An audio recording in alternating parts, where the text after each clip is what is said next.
Hello, everyone. Hello. You are welcome once again to the debate house. The session will be starting shortly, but for now, you can order your drinks and enjoy the Wimbledon game. Thank you.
Hello?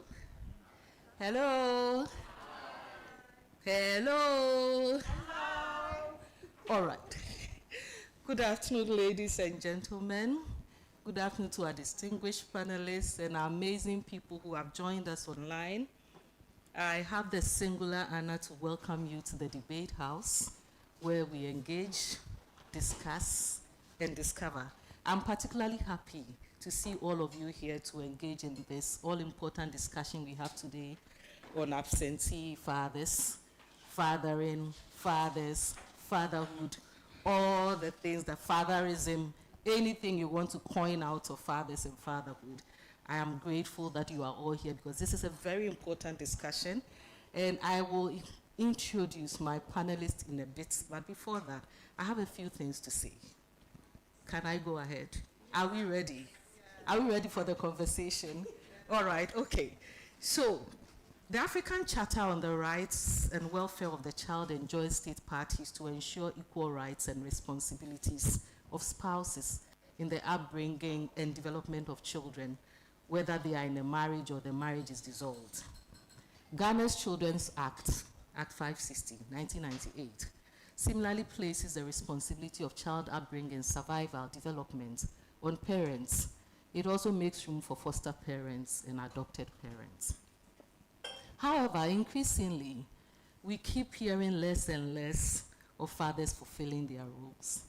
And one of the most tangible manifestations of this, I must say, is the palpable silence or muted hype when it comes to Father's Day celebration in Ghana.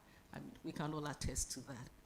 Also, the Maintenance of Children's Act, which addresses neglected children, opens with a phrase where a father willfully neglects the child or his child.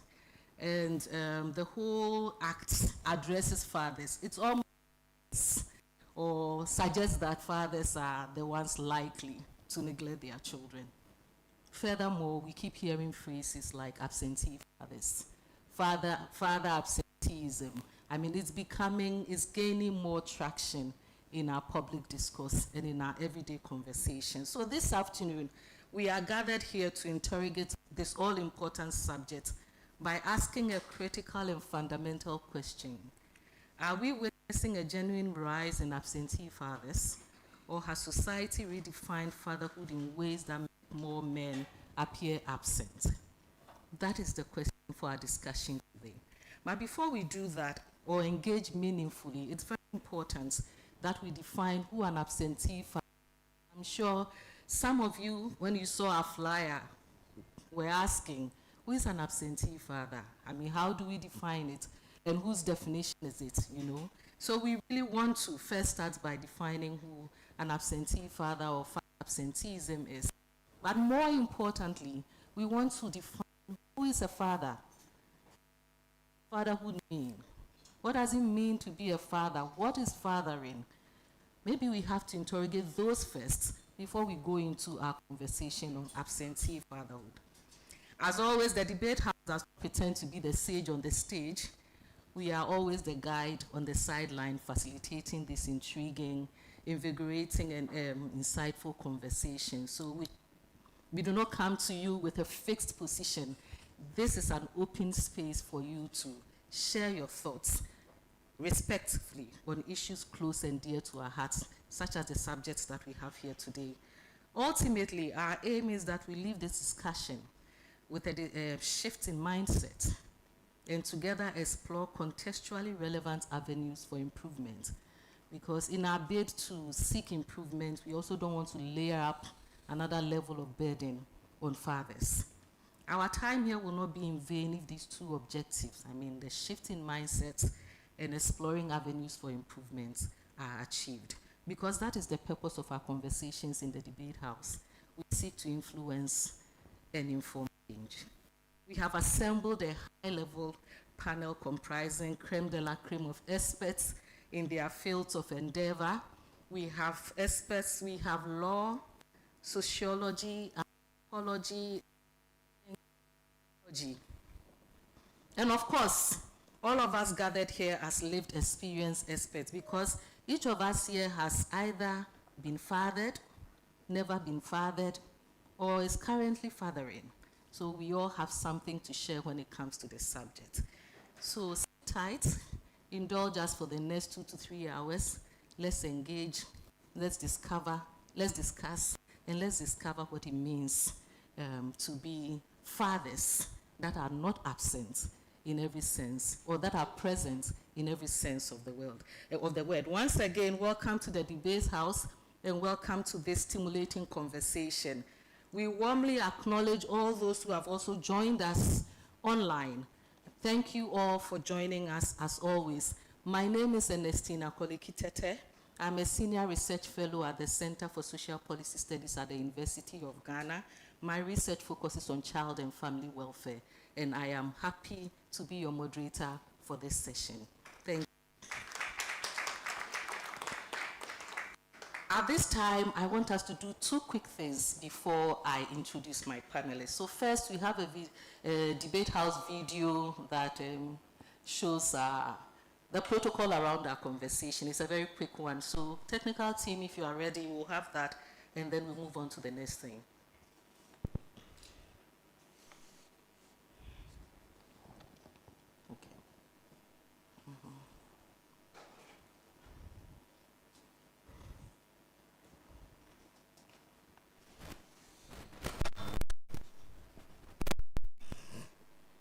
Education and responsible public discourse, making our forums accessible.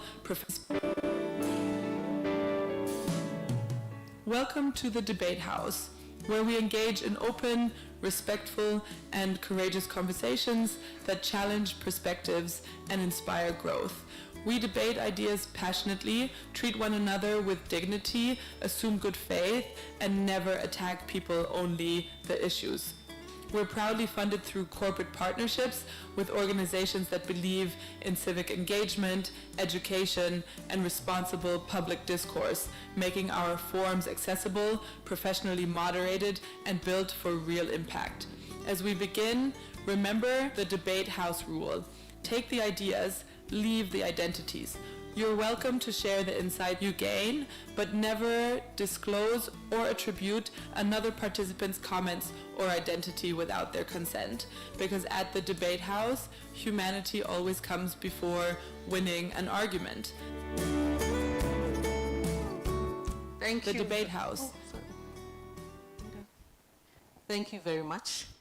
Yes, and I should also say that we are proudly sponsored by Star Assurance. They are sponsoring everything, including the drinks you're sipping. So thank you, Star Assurance. All right, the next thing I want us to please kindly take out your phone. We are going to show a QR code.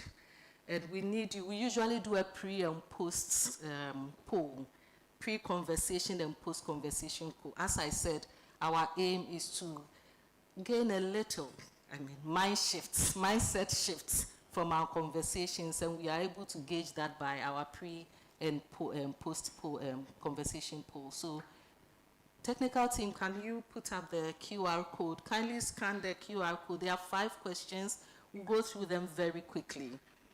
4 questions. When you answer the first question, wait for a prompt to answer the next question.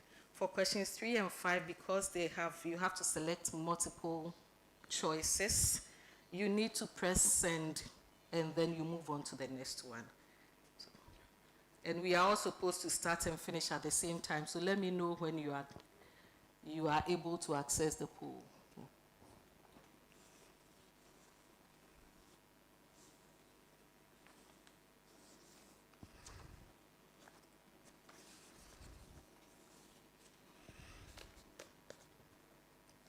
Shall we start? Okay. Summer again.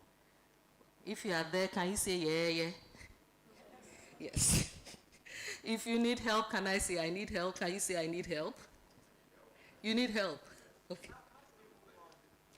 So, are you at the?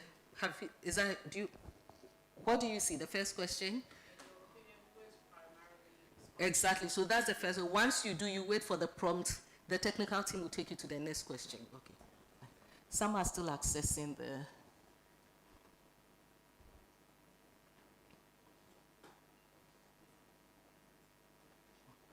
Are you ready?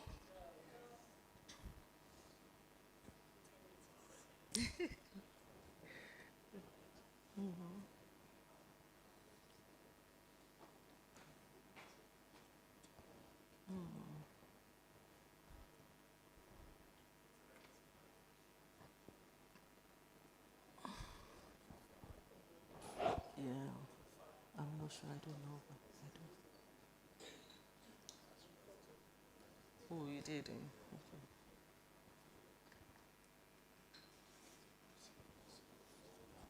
Okay. Ready? Almost. I like that.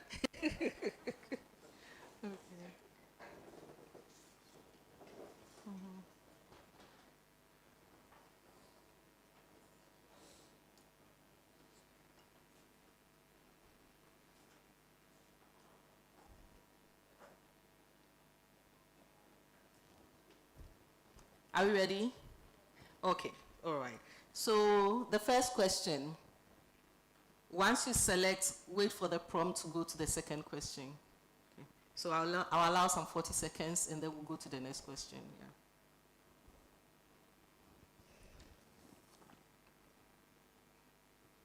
Okay. Next question.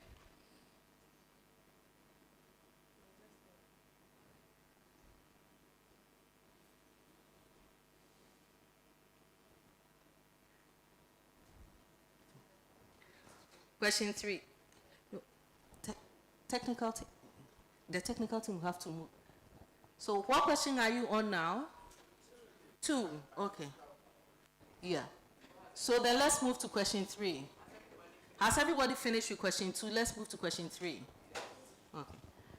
Question 3, you have to select as many as applies, as apply.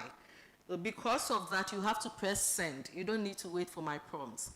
Once you do, press send to the next question. How long? In 3? Yes, okay. So select, take more than as many as apply, and then press send.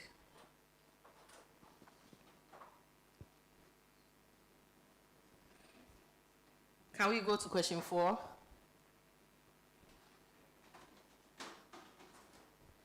Question 4. Okay. So we're on question 4 now. 40 seconds and we'll move to question 5.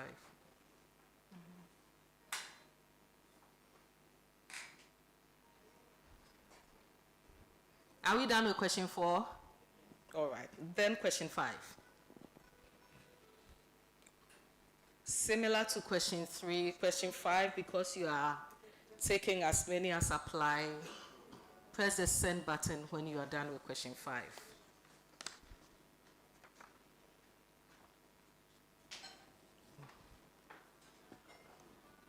Are we done with question 5?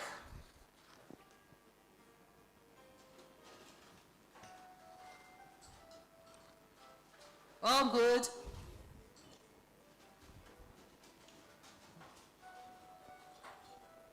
Hello? Yes. Are we good? Yes. All right. So that's the end of the poll. Thank you all for participating. All right. So I will go ahead. I see people are still watching their phones. Some people are not done yet. It just moved on to the next. There are only 5 questions. So if you've answered 5, then we are done. Is there another?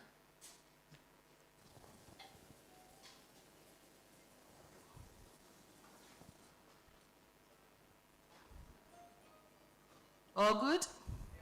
Okay, all right. Okay, ladies and gentlemen, I would like to introduce my panelists. My dear panelists, I'm going to introduce you, but I want you to do one thing for me. Once I introduce you, tell our guests a fun fact about you or one useless talent you have. Okay. Good? All right, okay, so I'm going to start on my immediate right. He said, oh my goodness. He's questioning why he sat by me. Anyway. All All right, I have the privilege of introducing Reverend Father Joshua Garba. He's a senior lecturer in sociology and anthropology at the University of Ghana. His research spans community relations, conflict, identity, governance, and social change, with visiting appointments at KU Leuven? Yes, KU Leuven, Belgium, and Fordham University in the USA. Father, a useless talent or a fun fact about you? I like to dance, but I dance in my room. Thank you. Thank you so much. Next to Father is Mr. Michael Jampo. He's a veteran science educator whose distinguished teaching career includes Achimota School and 19 years at SOS Minor International College. He's a recipient of the Yale Educator Award 2023, and he retired from active teaching in 2025 after decades of shaping young lives. Michael? Fun fact? Yes.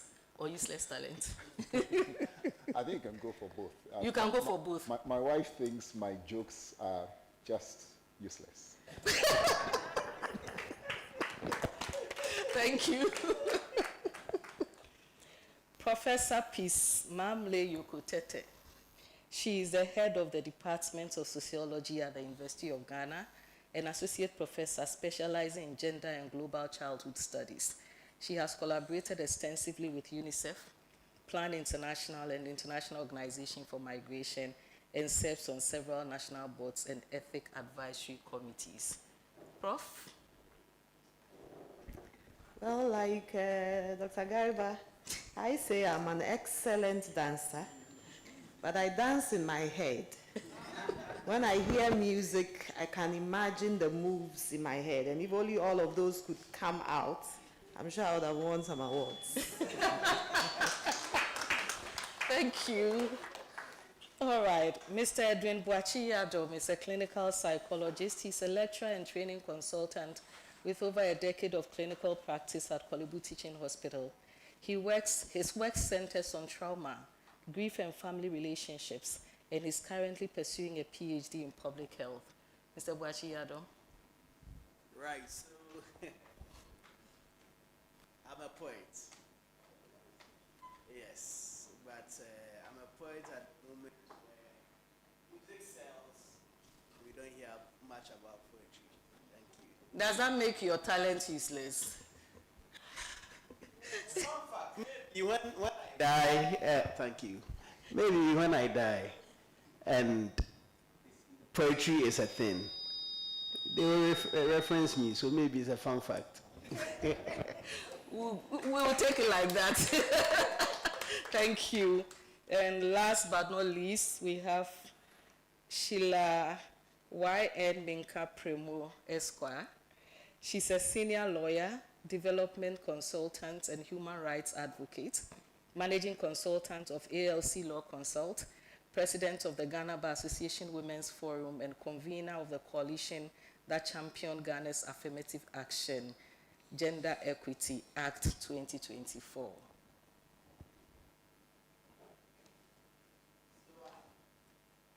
What I'll say is that I like children a lot, and recently I'm a grandma, but I've been given a label called a corporate grandma because I'm highly available to help with a child. Thank you. Absentee grandma. Thank you. Thank you very much. So as promised, we have carefully selected these distinguished panelists for you. And of course, as I said, we are all, now my student is smiling at me. So we are going to have a very wonderful, amazing, insightful conversation. And I'll start with my panelists.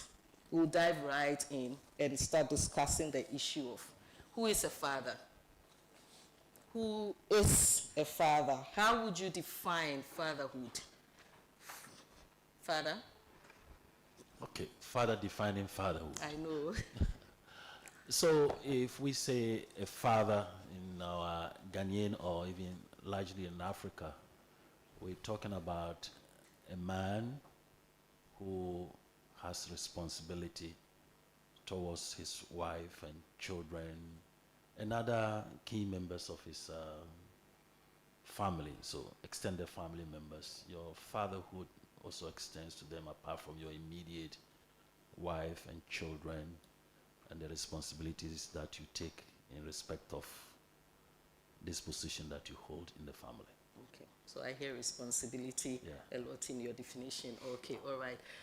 So this, we are going around our panelists, and I don't want it to be linear, so anybody can come in here. So how would you define fatherhood from your area of expertise or from your own lived experience? I think Father pretty much defined it. I'm trying to think more personally from, let's say, a student. I dealt with lots of students. Student's point of view, who is a father? Probably, yes, a male figure, definitely. But one, the term that keeps coming to my mind when I think of a father is presence. And presence, because we talk about absentee, doesn't mean presence physically, but definitely presence, nurturing, developing, leading, mentoring, so caring. Those are very, very important when I want to define a father. I'm trying to take it from a child's point of view. Thank you, Michael. Prof?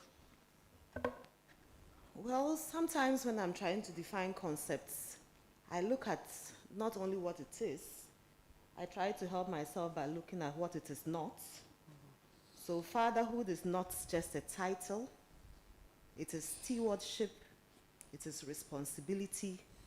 To add to what my colleagues have just said, it's a role a person plays. And I'm intentionally using a person and not a man. A role a person plays by being a steward, being responsible towards a child. And these responsibilities are three-pronged: provision, protection, and presence. And I'm sure as the conversation goes on, we can expand some of these things. Yeah. Thank you. Suppose we are going linear. It just has to be linear, I guess. So I want to define fatherhood from maybe an agricultural perspective. Wow. Yes. Fatherhood is the root system of every plant. Right?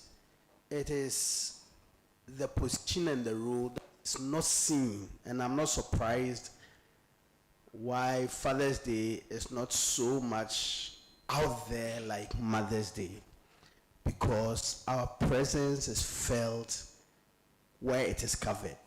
Fatherhood is the root system, the foundation, and so the value of a family to a large extent depends on how solid the root is. Okay? And then the whole concept of foundation. This edifice is a very beautiful one, but where would it be without the foundation? And that is where fatherhood dwells. Fatherhood dwells in the not so seen, but visible and present. Thank you. Thank you. Thank you very much. So speaking as a lawyer, I can only define it from the legal perspective. So fatherhood is somebody who is biologically, the one who contributed to bring that child into the world. The science people will tell you how that process is. So either if there's a challenge, there's issues to do with DNA, confirms you as a father. It's also one who is legally responsible for a child. You may not be biological, but you may have gone through a process of adoption. And legally, you are seen as the father of that child.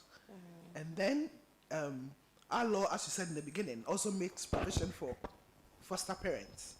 Foster parents also have a certain, can also, whilst they are fostering a child, can be regarded as the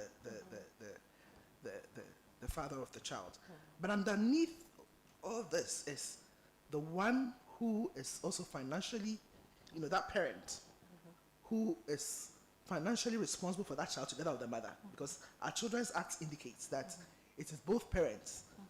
It takes two people to bring a child into the world.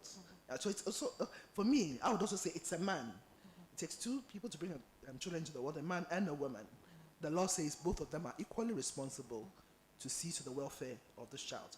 And as far as our law is concerned, everything to do with the child, which is the best interest of the child in terms of provision of shelter, provision of everything, education and whatever things that is required to enable that child to grow to become a useful citizen. So it's a legal responsibility, and the law holds that person responsible for that. Thank you very much. Thank you for your thoughts. So until Sheila spoke, I was going to say that I didn't hear the word biological, because I heard responsibility, I heard protection, I heard foundation, I heard presence, absence, but I didn't hear biological. So my next question was going to be, but I think Sheila has answered, fatherhood, is it just biological or does it go beyond biology? And I think it has been. Your responses indicated that it goes beyond biology, and Sheila added that components. Can I quickly come to the audience? Who is a father? Just two. I need two quick responses. In your estimation, your experience, who is a father, or what is fatherhood? Any thoughts? Well, while I wait for somebody to volunteer, the washroom is behind this wall, is the second door on your right. I also like to acknowledge our online. At any point, please kindly check there and see if some people have their hands up so that we don't neglect them. Any thoughts? Who is a father? Yes, sir. The ladies?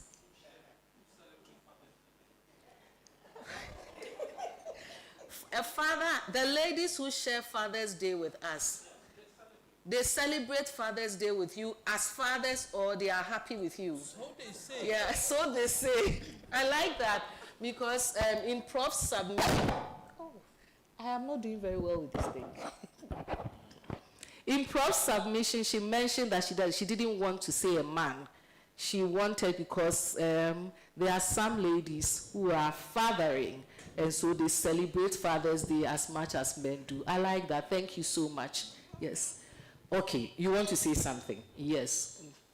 No, a father is an individual who raises or brings up a child to achieve his aspirations. So it goes beyond giving birth to somebody. You have to mentor, nurture, and guide the individual to achieve his goals. So an individual will acknowledge somebody who did not give birth to him as a father because he contributed to bring him up. Right. So now we've gone beyond biological to becoming father figures, individuals who take charge of an individual. All right. Godfathers, father figures. Right. etc. Thank you so much. Thank you. All right. So back to my father. You wanted to say something? Okay. Back to my panelists. Having tried to define who a father is or fatherhood, can we go to our theme, our discussion, our topic for today, absentee fathers? How would you define an absentee father? Anyone can start. Yes, okay. So I would define an absentee father as, first, it could be somebody who had made a woman pregnant and the woman has had a child and he's either denying and probably will have to go to court before you can get a parentage order and compel him to be a father. Or a child born during marriage, a child who is the husband of the woman who had a child in the course of a marriage would also be deemed to be a father. We are looking at absentee father. So if that person is away for a reason, so sometimes they're still married nicely, but the father has had to travel to go and work or something. So that person could still be playing the role of a father, but he's absent from the home. And what other category? There are also fathers who, if that marriage doesn't work out, and they have to be either divorced, the process of him being divorced, they may be separated for a while. The courts usually would make an order that the child should stay with one parent or the other. So the non-custodial father would also be deemed to be an absentee father in that circumstance if he's not given custody of the children. So he's still the parent, he's still the father of the children, but the court has made an order that the children should be living with their mother. Usually once that kind of order is made, there's always provisions dealing with access, having some period when he can also spend with the children. But that person will not necessarily be living with the children. So the person is not living with the children, and it's far away, etc. So those are some of the definitions that come to mind. Okay. So in this case, you are looking at physical absence. I'm looking at physical absence. All right. Yes, okay. I would focus on that. Yeah. And so the first thing you talked about, making somebody pregnant and not being exactly. So when the Maintenance of Child Act talks about a father who willfully neglects a child, or a father who is alleged to be the father of, but then denies the pregnancy. Yes. Currently, the Children's Act covers everything to do with children. Yeah. Parental the Maintenance of Children's Decree was sort of absorbed into it, so it was repealed. Yeah. And it's all part of the Children's Act. I'm glad. So there's provision for parentage, there's provision for maintenance, provision for custody. It's all in the Children's Act. Yes. So let's talk about that one. Yeah, singular inclusive law. Exactly. Yes. Because the child maintenance is a bit brutal. It's part of it. It's part of the Children's Act. It's absorbed in the Children's Act. By the definition in the Children's Act, you will see is broader than what was in the old one, law. Because it's 1965. And oh, it's been repealed. Now, if you look, maybe we'll get there. Yeah. But the definition is broader now. Yeah, thank you. Thank you so much for pointing that out. Again, I want to avoid lineality. So, yes. Who is an absentee father? Yes, Prof? Okay, so just listening to my big sister, the lawyer, talk about willfully absent, a thought just came to mind.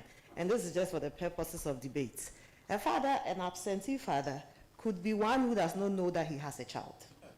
Because sometimes women can keep pregnancy away from men. That's just by the side, just for the purposes of debate. Don't bite my head off yet. But to the substantive issue, I think that fatherhood needs to be consistent and intentional.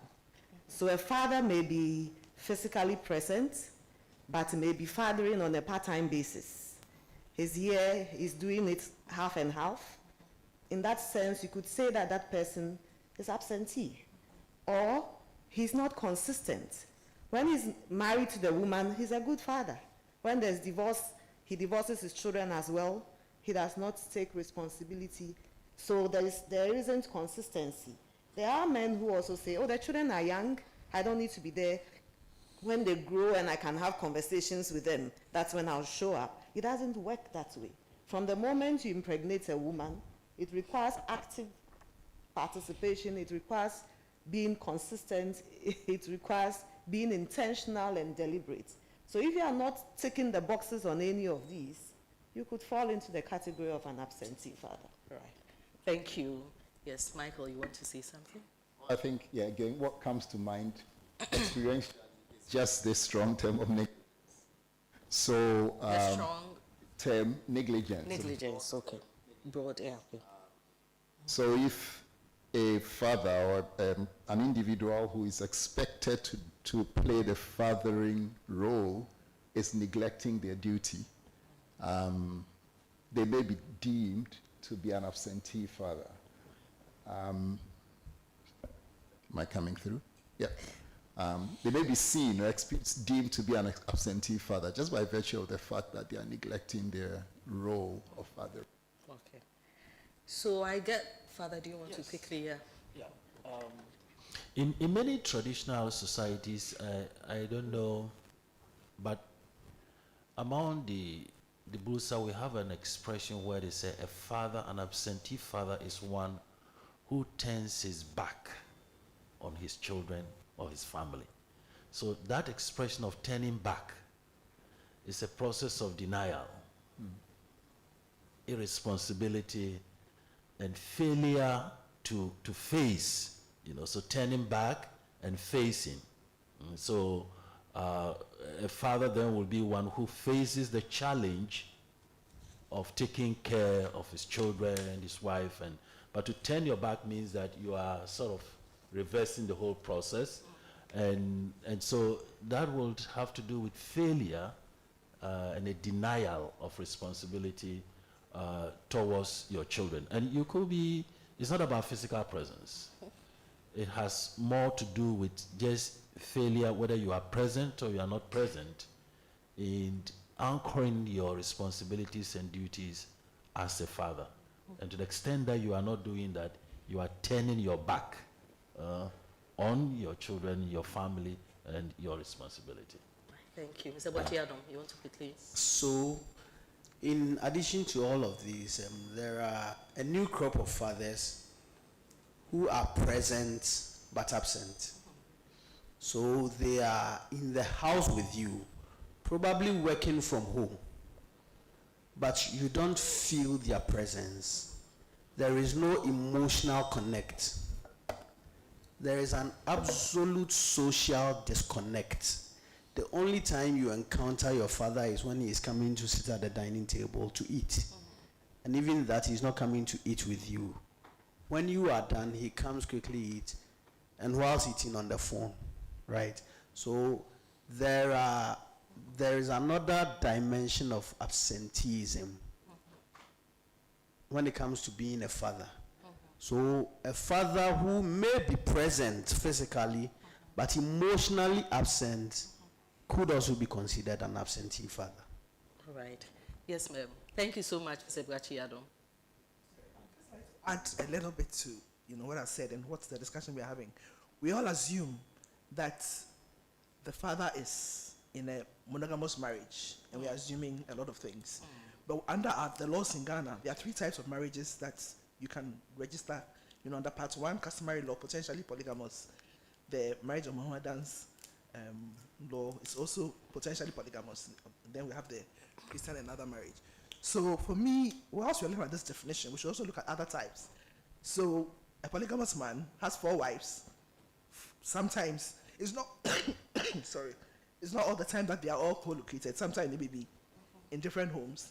So in looking at the definition, we should also look at that person's role, because he can't be in the same place in one household or one thing at the same time. So we should be looking at it in a broader way. So I don't know. I mean, whatever scheme the person has in terms of giving time and attention to the various homes he's responsible for. So there are times when you can think that person is absent, but if the person is very responsible, they would have a time allocation. So let's consider that as well, so that we don't make the discussion very narrow and look at only the monogamous type thing. Okay.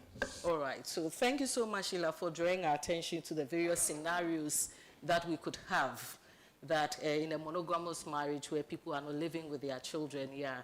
And I don't know, my generation had a lot of those. I had that because my father had different households where he was moving between households. So I know that. And then there's the question that can somebody be physically absent but then still be an excellent father? And I got bits and pieces from what you said, that the person has to be deliberate. You shouldn't be seen as turning your back towards your family. You shouldn't be negligent in the discharge of your duties. But there is also what Sheila said earlier, that there could be the physical absence, where somebody is absent because he's decided, I'm not responsible for this pregnancy, or I'm not going to take care of these people for so many reasons. So there is a physical absence, but there is also the different situations where you could be absent or present and yet absent. I see my audience are itching too. And there are people upstairs who want to, if you want to kindly draw the attention of any of the organizers. All right, okay. So once, I'll take 2 from downstairs and then I'll go up. So, yes, please tell us your name.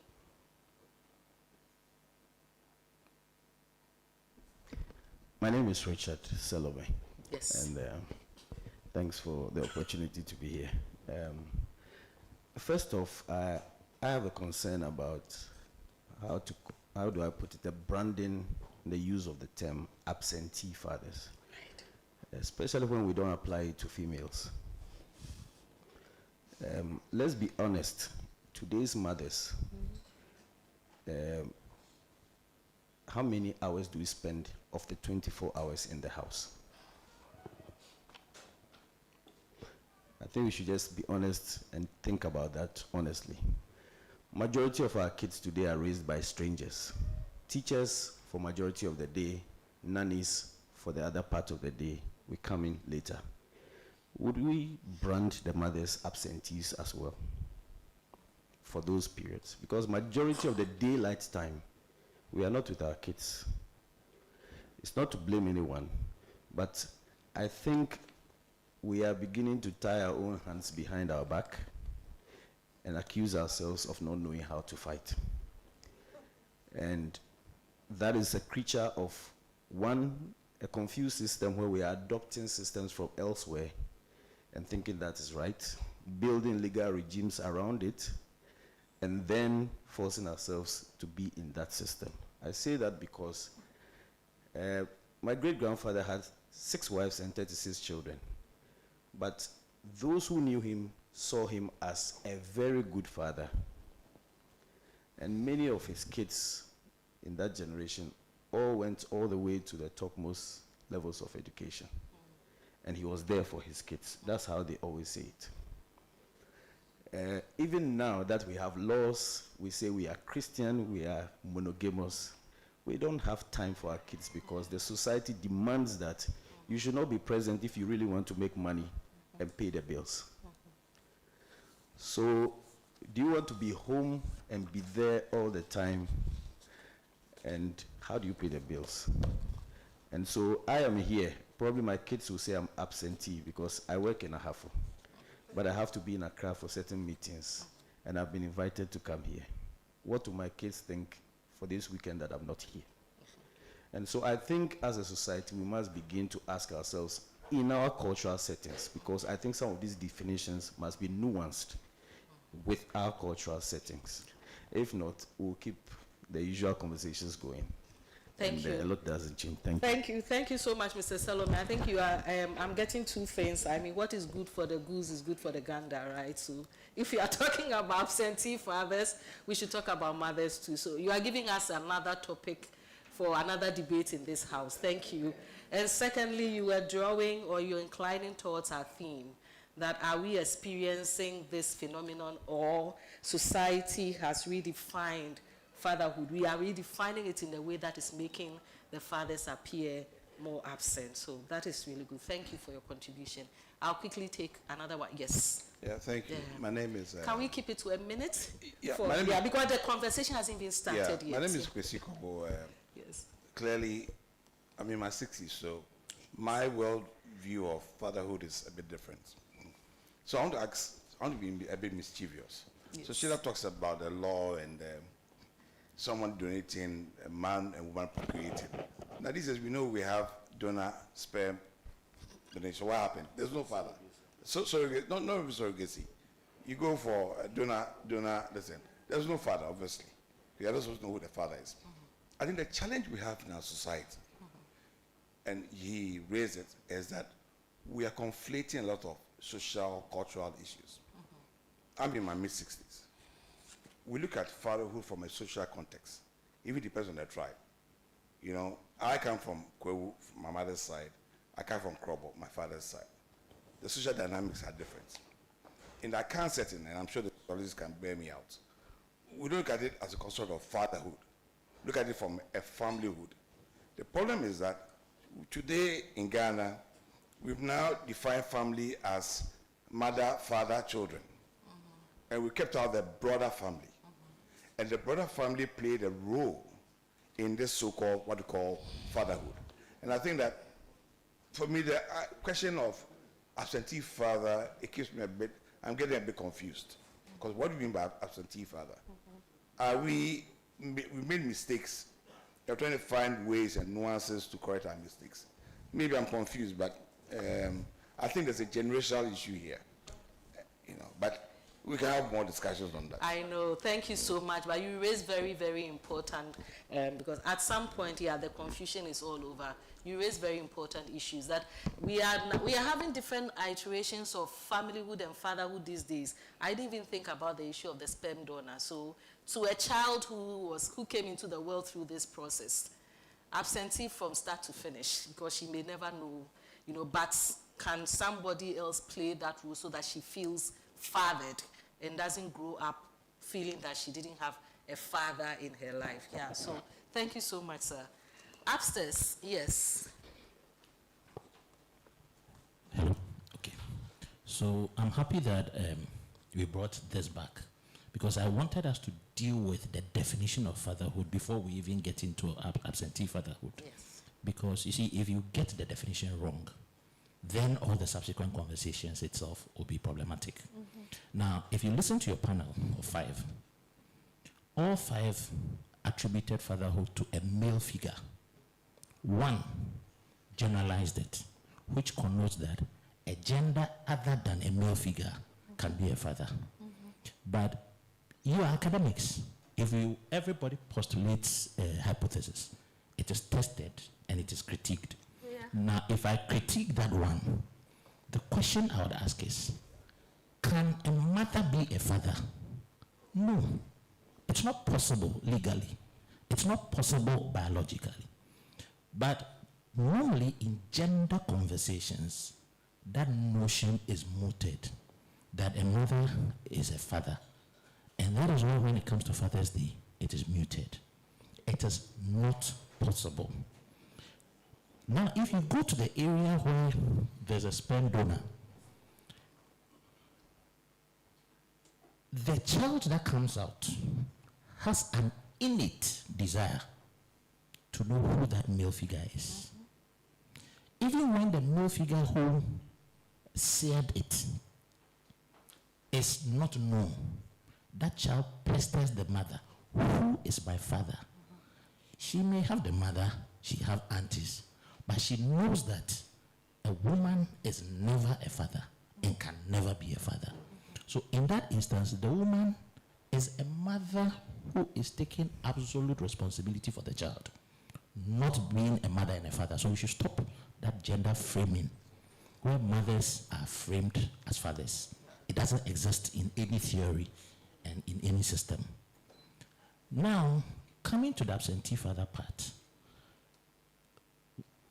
the role of a father Can I is give you 30 seconds? contextual. Can Yes. I give 30 seconds more? Yes. It's contextual. Right. And I'm happy that uncle who is in his 60s Yes. raised it. Mm-hmm. Because if you ask any baby boomer who is an Akan or precisely an Ashanti, in that era, the biological fathers did not raise their children. Mm-hmm. The children were seared. Mm-hmm. But because it's a matrilineal society, mm-hmm. they perceive the children to be the property or the assets of the mother.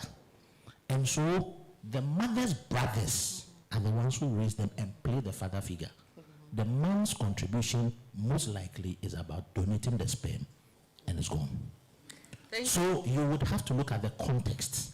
Then you'll be able to let me say, how do we say it in Aka? Yeah, they are grow about fee. Now we are bringing the agro to your house because we are going to go into that here. So thank you for giving us that head start. But it's part of our discussion to look at our own setting, how we have seen fatherhood or have defined fathering culturally over the years and what it means for today's discussion. So thank you so much for sighing to share us as we brought the agro to you. All right, so thank you all. It's getting interesting, isn't it? Anyway, it's going to be a long conversation. So last time there was a clinical psychologist who moderated, and at every point he will allow us to do things, health, for a minute or I've forgotten everything. It just means I didn't practice when I went home. But at every point in time, we'll have this short break. So if you have any health hack that you think can help us, if it means just opening and closing your, just so we can have some health breaks as we go along. So thank you. Now we are going to the meat of the matter, because we are going to allow each of our experts or the areas of expertise that we have gathered here delve into the issue. But what we have gathered so far is that absentee could mean physical absence. Being absent could mean you could be present, but not intentional about being a part of your children's lives. We have been prompted to think about our familyhood, the way we arrange or do family, and the context in which we want to call a father or a male figure absent. I've just also wondered, can absentee father apply to anybody other than the biological father? Because if I'm a wafa, and I think we'll get there. Let me just shut up. All right, so I'd like to start with the law.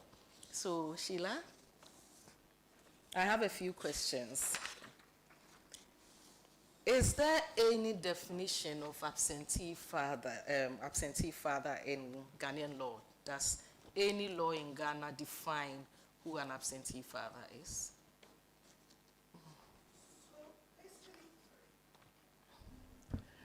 As I indicated, the Children's Act makes provision for issues to do with custody. Okay, first there's the issue to do with parentage. There's a whole section dealing with parentage. So the provisions indicates that if a woman is pregnant and says it is X and X refuses, you can take the matter to court. The courts will look at what evidence she has. They would also, nowadays, they would do a DNA test, and if the person is found to be, is confirmed as the father, that person will be made to bear that responsibility. Okay? So if, of course, until that is determined, whatever. So there's no clear definition. Then there's also the section to do with, there's a whole section to do with custody of children. So if either through the manner in which the child came into the world, there was not a married relationship, had a relationship as a child, and the person has acknowledged, is even named, then the issue of custody sometimes comes in. Should the child stay with the mother or the father? So in those provisions, you can glean that if the court determines that the child should be in the full custody, in the custody of the mother, then that father will be deemed to be the non-custodial father. You also see this in other laws. We have there's a law which is used to regulate divorce proceedings, Matrimonial Causes Act of 1971, Act 367, which has provisions which indicates that even in the course of the proceedings, a person can apply, in every divorce matter, there are what they call ancillary reliefs, which is issues to do with property, issues to do with custody and maintenance of children. So it indicates that in the course of a divorce proceeding, one party can apply, to firm up custody of that child. So you can also glean from those provisions that a person who is the non-custodial, can apply for custody, can apply for maintenance, etc. So you can glean from there. But in terms of there being a clear definition of absentee father, it's a problem. And for me, one issue that I wanted to bring out, we are looking at a lot of the nomenclature, issues about father, issues about fathering. I personally think that we should make a distinction between the two. If you're talking about a father, then for me, that is where the biology comes in. Who gave birth to this child? Of course, my big brother has raised the issue about the sperm donor, etc. But there's a distinction between a father and fathering. Okay, my parents divorced when I was very young. I was about 2 or 3, with 2 other brothers. They divorced, and it was agreed that I should live with my grandparents. My grandfather was a Presby minister, so he was providing the fathering responsibility. But my father would send money for our school fees, etc., until we got to secondary school, where you would go to school and then find whatever. So in that circumstance, so for me, we should look at the nomenclature well. Yeah. Are we talking about the father, or we are talking about the fathering role, so that we can be able to see things in relation to it? And in the intro, you mentioned the African Charter on the Rights of the Child.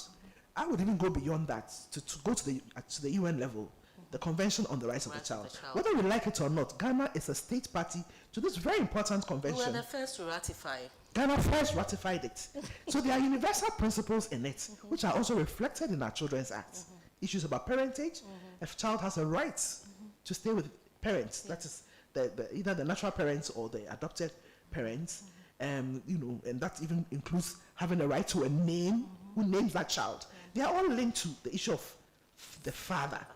But then in terms of the fathering, as I think my brother also indicated up there, there are kind of concepts where the children would be brought up by the wafa, etc. Those are fathering roles. So please, I think that in all our debates, we should look at those distinctions, Right. so that we can attribute the relevant things to it. So yes, there's no clear one line in the interpretation section of the Children's Act. You won't see absentee father defined there. But like I said, based on those circumstances of the issue of custody, where the child is staying, and if it's the child is not staying with the father, then that person will be deemed to be So non-custodial will not necessarily mean absence, right? non-custodial mean that physically that child is staying with the other parent, that is the mother. Right. Okay, or sometimes, in some instances, the courts have made orders for the child to stay with even somebody else, especially if there are circumstances related to both parents, which are not good for the child. They can make an order for the child to go and stay somewhere else. You see, that's why I said we have to really look at those distinctions, who the father is and who is playing that fathering role. I said, as a child, it was agreed, because they went to court. It was a matrimony. It was a monogamous marriage to whatever. It was agreed that we should stay with, all the three of us should stay with my grandparents, and it was agreed, and both parents would come and see us and do their responsibilities. Right. But my grandfather, let's say if you're looking at the fathering, was providing that fathering role, and we survived. Thank you. Thank you so much. So just a quick one before I move to the next. In your review of all the legal frameworks, and do you think Ghana prioritizes, do you think we prioritize residence, a child who lives, or residential status of a father, to the actual performing of responsibilities? Which ones do we prioritize one over the other? So I had the privilege of being part of the team that worked on there's a policy.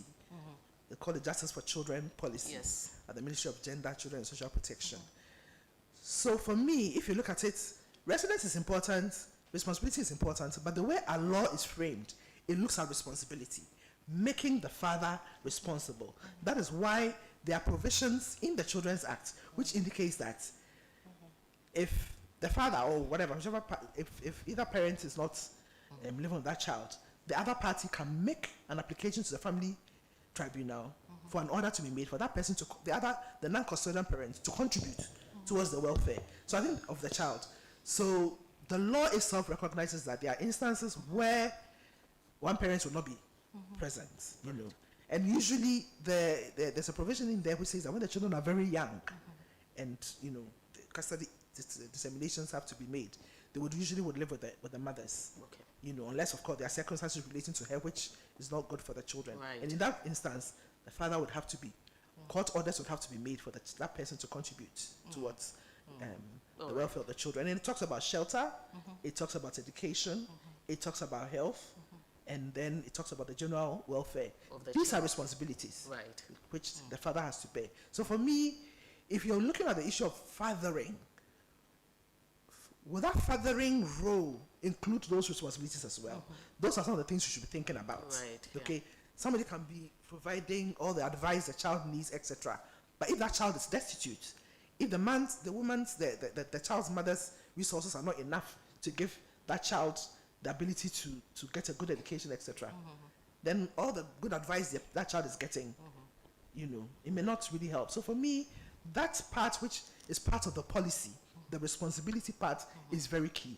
So that father may not be living there, but that father who helped to bring that child into the world, or who has taken on that legal responsibility, is responsible. In fact, if you look at the provisions to do it, maintenance 47, it talks about the parent or the one who is legally liable, responsible for the child would have can be made to contribute towards the welfare of the child. Thank you. Thank you so much. Thank you. So, father and fathering. Well, whereas father is linked to the biological, the one who contributed to bring it. So he is a father based on the role he played in bringing the child to the world. But fathering, the one that goes with responsibilities, the survival, development of the child, maintenance, protection from harm, making sure that, and in the Children's Act, it says that if one father or if one parent is going to be temporarily absent, he has to ensure that there is provision for the child to be taken care of by somebody else. So even in the temporary absence, the parent is not supposed to leave that responsibility for somebody else. They have to. So there is a responsibility, and then there is the title. And Sheila has drawn our attention to distinguish between the two. So there could be the father who is doing his fathering role, or the non-biological father who is performing a fathering role by providing all the responsibilities that the Children's Act and our Constitution expects for a child, right? Okay, thank you very much. Mr. Wachiyadom, what do children really need from fathers in terms of their development, welfare and development? Right. I am happy the conversation has turned functionality. Right. Now, it is said that it takes a village to raise a child, which means an individual by himself or by herself may not be able to isolate and raise a well-meaningful person, right? And so, in terms of functionality, your child needs identity. There are a lot of us who have a religious belief only because of who we grew with, right? And in terms of psychology, we are a bundle of our biological makeup, who we grew up with, who raised us, how we were raised, where we were raised, right? And so even when it comes to resilience, research has shown that people who have adequate social support network tend to be more resilient than those who do not have, which actually makes our culture, the communal culture, a very prominent one for building resilience in us, right? And so a child needs identity from fathering, let me put it that way. A child needs identity from fathering. Of course, they need protection, they need preservation, they need development. Mind you, as we all know, children hardly listen to what we say. They do what they see us do, right? And that is why if a child is in a home where there is no father figure, whether male or female, a lot of times people think it is the male child who needs the father. No. In fact, there have been evidence that even the female child need the father more than the male child. We can go back to the whole concept of Oedipus complex and erectile complex, where the boy born believes that the mother is the wife, and so the father is perching. So they get upset with the father, they want to fight and kill the father and possess the mother.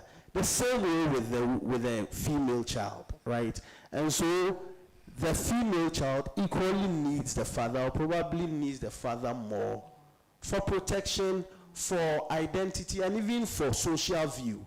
We have a concept called id, ego, superego, right? Id is that selfish person who wants whatever we want at the time we want, no matter who it is affecting.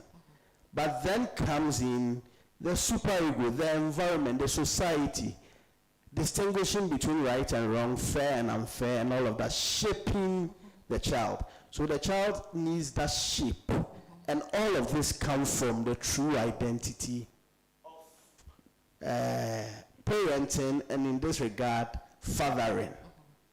All right, so in terms of, when you say the child needs a father, what kind of, you've talked about protection, you've talked about identity. from a psychological point, what other needs? We talked about emotional availability. What does it mean to be emotionally available to a child? Great. The child sees, the child observes, the child wants. Hello. Hi. Behave yourself. The child really wants that form of connection. That connection is not physical connection. As children grow, their environment or their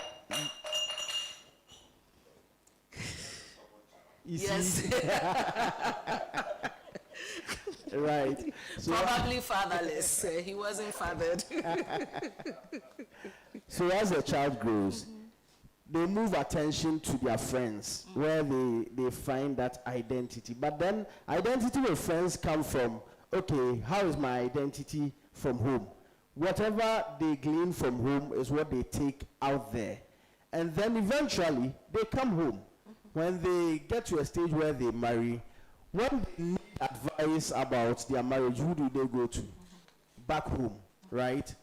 Now, I personally, I think that children never, in fact, not I think, I know, that we never outgrow the need of our father. We never outgrow the need of our father figures. Because when you achieve, one of the things you value so much is to show it to that person who trusts you, who has trusted you unconditionally. And this is the prerogative of the father. And so they need confidence. They need the understanding, appreciation, and utilization of confidence. Unfortunately, now confidence has been relegated to teachers, which is not appropriate. A child should be able to learn confidence and resilience to say, even if there are 1,000 haters out there, even if there are 1,000 opposition out there, I know that as Antekotoko, we have 1,000 home. So that one person of a father is like the 1,000 support system I have at home. So they need the support system, they need the emotional availability, assurance, and indication that even when I make a mistake, I know a role model I could go to. And that is the father. All right. Thank you so much. Thank you. Now, in fact, let me add, Yeah. and I like the fact that someone, because when it comes to fathers, there could be a true biological, legal, whoever father who passes. So who takes over? So the whole concept of fathering lies on all men in the family. Somebody should be held accountable, right? Men. All men or there, who should be? Because if we hold all men and no one performs, what happens? So somebody should be responsible yes. for, yeah. Yes. So and that is why, I mean, there is a role for the mother, the auntie, and all. Now, an uncle should be able to play the role of a father because he is a father figure, right? So that is with masculinity and all of that. But when we are giving rules and we are holding people accountable, and maybe I'm speaking from the perspective of a psychologist, right?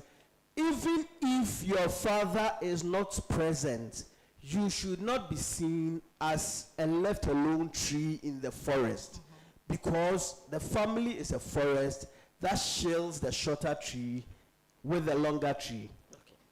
Thank you. Thank you so much. I want to move on to, sorry. You keep giving me signals. You don't want to talk. You want to respond. There'll be a time. We'll come to that here. Yeah. All right. So we want to talk. Now I want to go to the anthropologists and sociologists. So I'm not sure you can take turns in responding to this. How have we done fatherhood or fathering in Ghana over the years? And do you think we are currently measuring fathers or fatherhood, or who is performing the responsibility by Western standards. You can also chip in what urbanization and migration and social change has done to our concept of who a father is or who performs the responsibility and roles of the father. So, sociologists and anthropologists, over to you. Who starts? Okay, I can start. So, just a little clarification. Early on, you asked what fatherhood means. Yes. And I said it was responsibility. No woman can be a father. God wired it such that innately we should have that male thing. But when you are talking about fathering, we are having a situation, the conversation we are having, absentee, some fathers are not showing up. And so some women may have to be playing those roles. And that is why I bring in that gender dimension. But that is an anomaly. That's the dysfunction I guess we are seeking to speak about as we have this conversation. So when that anomaly happens, then you would want other people. Socioculturally speaking, fathering is not left as the responsibility of one single individual. Early on when our brother was talking about Krobo Ikwewu thing, among the Krobos, you say, this is my father, your uncle, this is my big father, Ichengwa, Ichewayo. All the male people in the family are Ches. This is my Che Ngwa, the big father. This is my father. Chewayo. This is the Chewayo. And I can't say Ejabiwa, Ejabitasi. So the idea is that when the person who is playing the fathering role is not there, we give you a father or the uncle or whoever takes up the role. And that's why we say that child raising, I'm not saying rearing, is a corporate, is a shared responsibility. So when we have a situation where other male members are not taking on the role, and we have the anomalous situation we tend to see these days, where women are taking on the fathering role, then that's why we see the generational consequences and all the dysfunction and chaos we see in our society. Are we importing Western ideas? I would say yes and no. No, because like it or not, we are experiencing globalization. Our societies are changing. We have an increasing nucleation of the family, the situation where a shared household, extended household, we don't have those. Urbanization, migration, all of these we are familiar with. So our way of life or living has changed somewhat. The way my father raised me, he probably cannot raise me the way he raised me in the 70s, late 70s. He can't do that now because the times have changed. So basically what I'm saying here is that the roles are same, the goals are same, provision, protection, presence, but the activities are evolving because now there's technology. If you don't teach your child, the new parent on the block is teaching your child through social media and teaching them things. So we have to change the ways we father, right? And that is where we have to move with the times, saying that Emeridana also Danubi. If you don't know IT, now everybody's doing IT, you need to learn to be able to parent or father properly. So it's not really foreign importation, but it's just trying to keep abreast with the times so we don't lose touch of what is important and not be effective fathers. Maybe Doc will add on. Yeah, thank you. Father, do you want to hear? So we're trying to grapple with an issue here. He earlier, I think he also mentioned that a woman cannot be a father, right? But can a father be a woman? Can a father be a woman? Can a father be a woman? Can a father do mothering? Can a father do mothering? Okay, so I will show you a thesis. Okay. Where a man in the whole municipality, a thesis, a PhD thesis, that the men are now doing mothering. They are the mothers, in addition to their role as fathers. There's no woman. And they are taking care of the children and playing the mothering role. So what am I saying with this? Let's be careful when you are dealing with a society in having very tight distinctions about roles and responsibilities. Because they are quite fluid. And they are constantly in flux. And so you would think that in this sense, I want to look at society in the traditional local society and then in modern urban societies.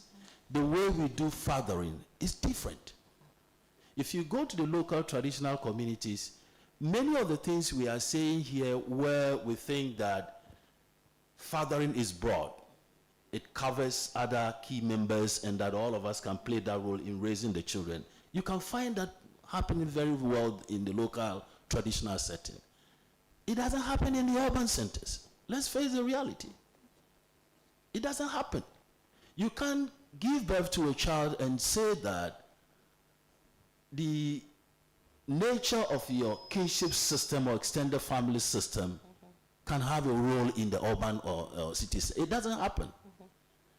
In fact, if you have some key members to help you in dealing with these matters, it is social media who become your key members. They are the ones who are actually teaching your children. You know, because we are not even physically, but most of the time we are not even present to our children. You know, so if you asked about how we've been fathering, there have been changes. We look at the traditional local society as against the modern, and we can look at also about, let's say, high-class citizens, if I put it that way, as against maybe working class.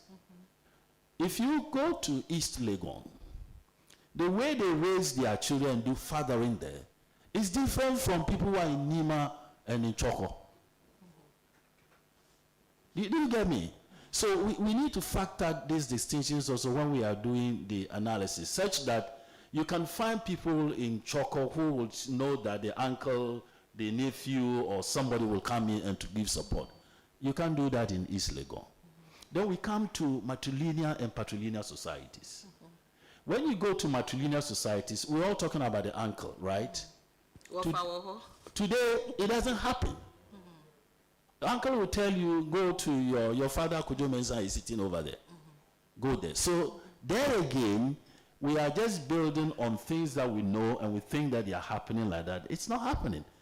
So you come to patrilineal societies. There again, you have brothers. If you're a man and you have your wife and your children and you have your brothers, your uncles, they are there to offer support. The system provides for that.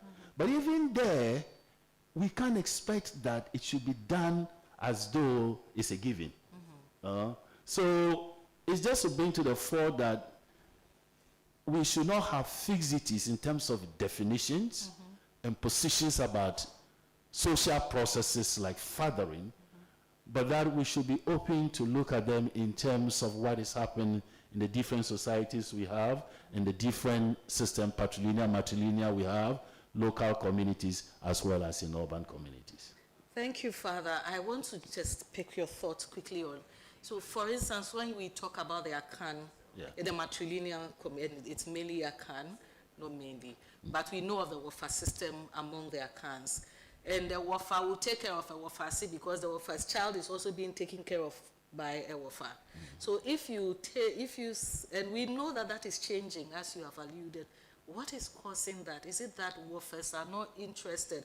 Why will a Wafa make reference to your father Kojo Mensah sitting there, knowing that he is supposed to be responsible? What is leading to these changes? Well, I mean, if I am a father and I have 3 children who are boys, for instance, and then my sister also has 3 children who are boys, it becomes my responsibility towards my sister's children, right? Now, maybe my sister, my boys, their uncle is not able to take care of them. And here I am here, and I'm taking care of my sister's children. Obviously, it will be difficult for them to just take it like that, right?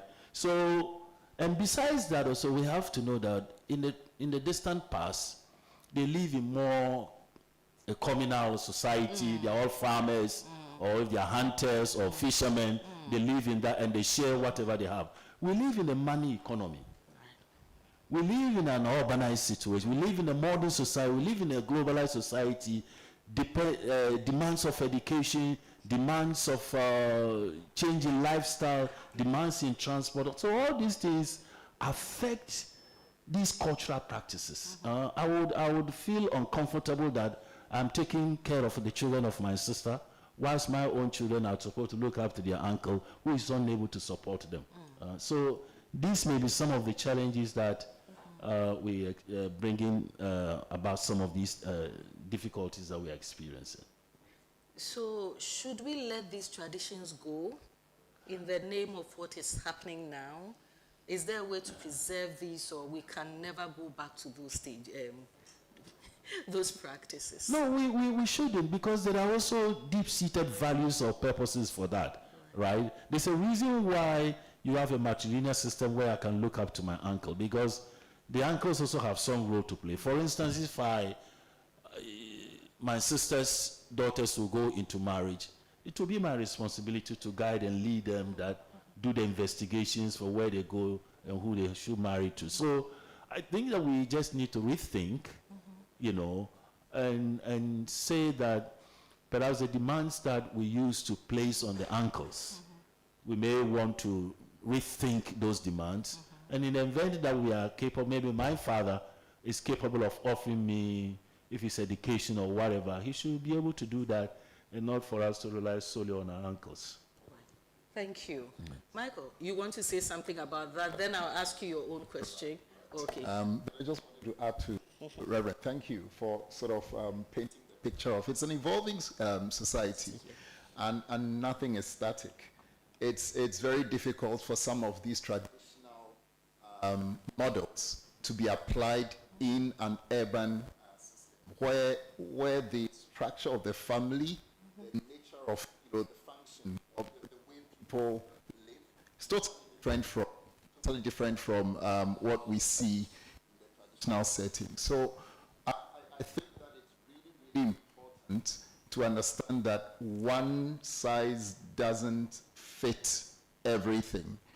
And what you realize, and generally I think that there are lots of experts here, but what we realize is that people who are so rigid that they fail to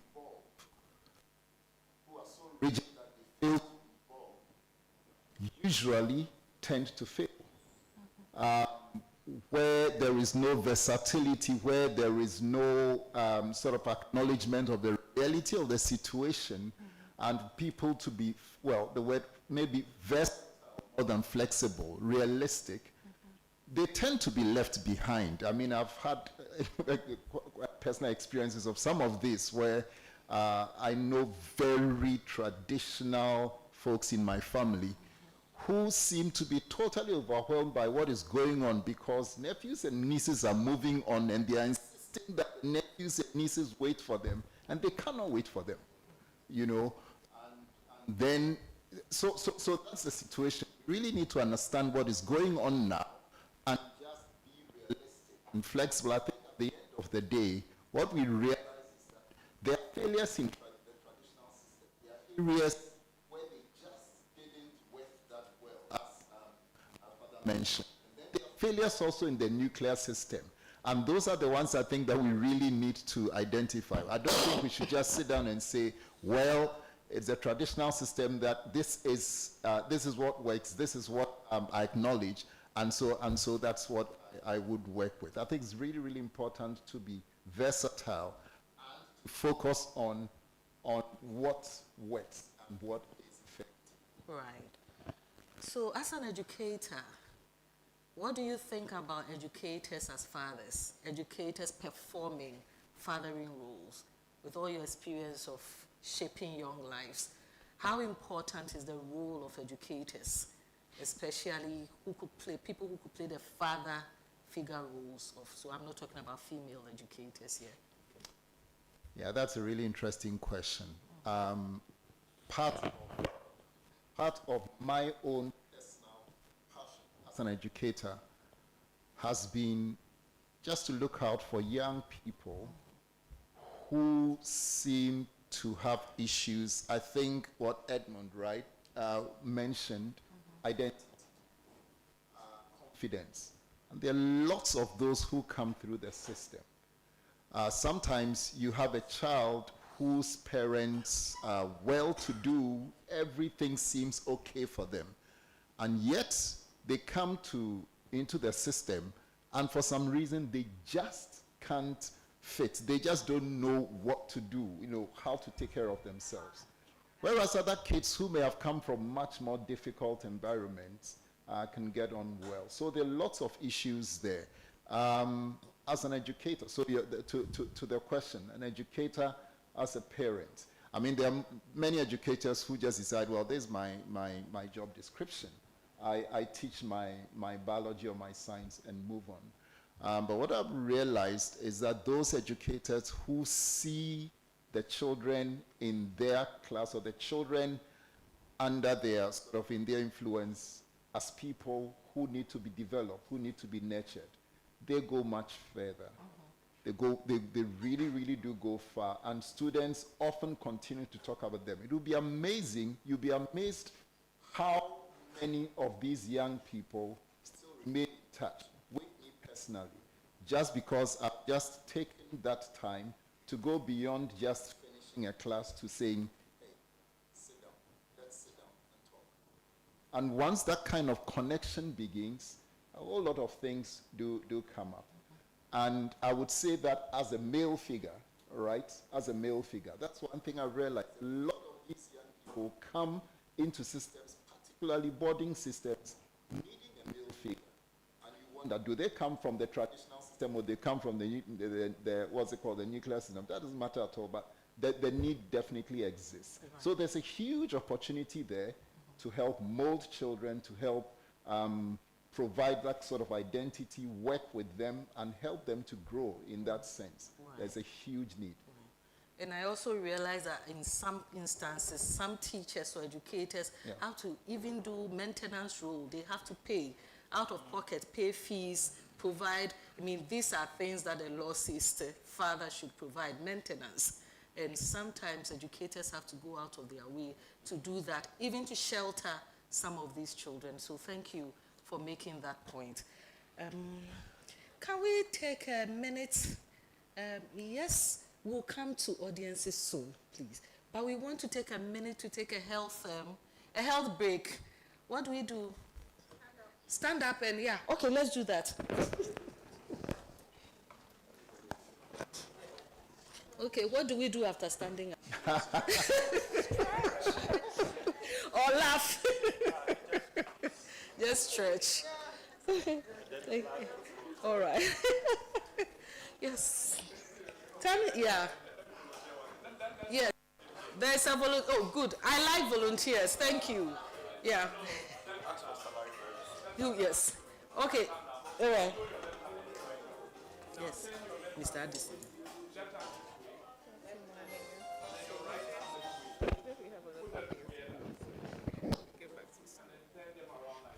So we can't do 1 minute health break. So we can't take 1 minute health break.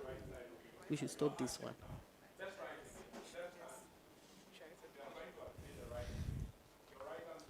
30 minutes for what? We have 30 minutes to finish. Didn't he say 3 hours? He told me 3 hours. I know, thank you. Thank you so much. Let's get back to business. Yes. Okay. Somebody's missing. Father. All right.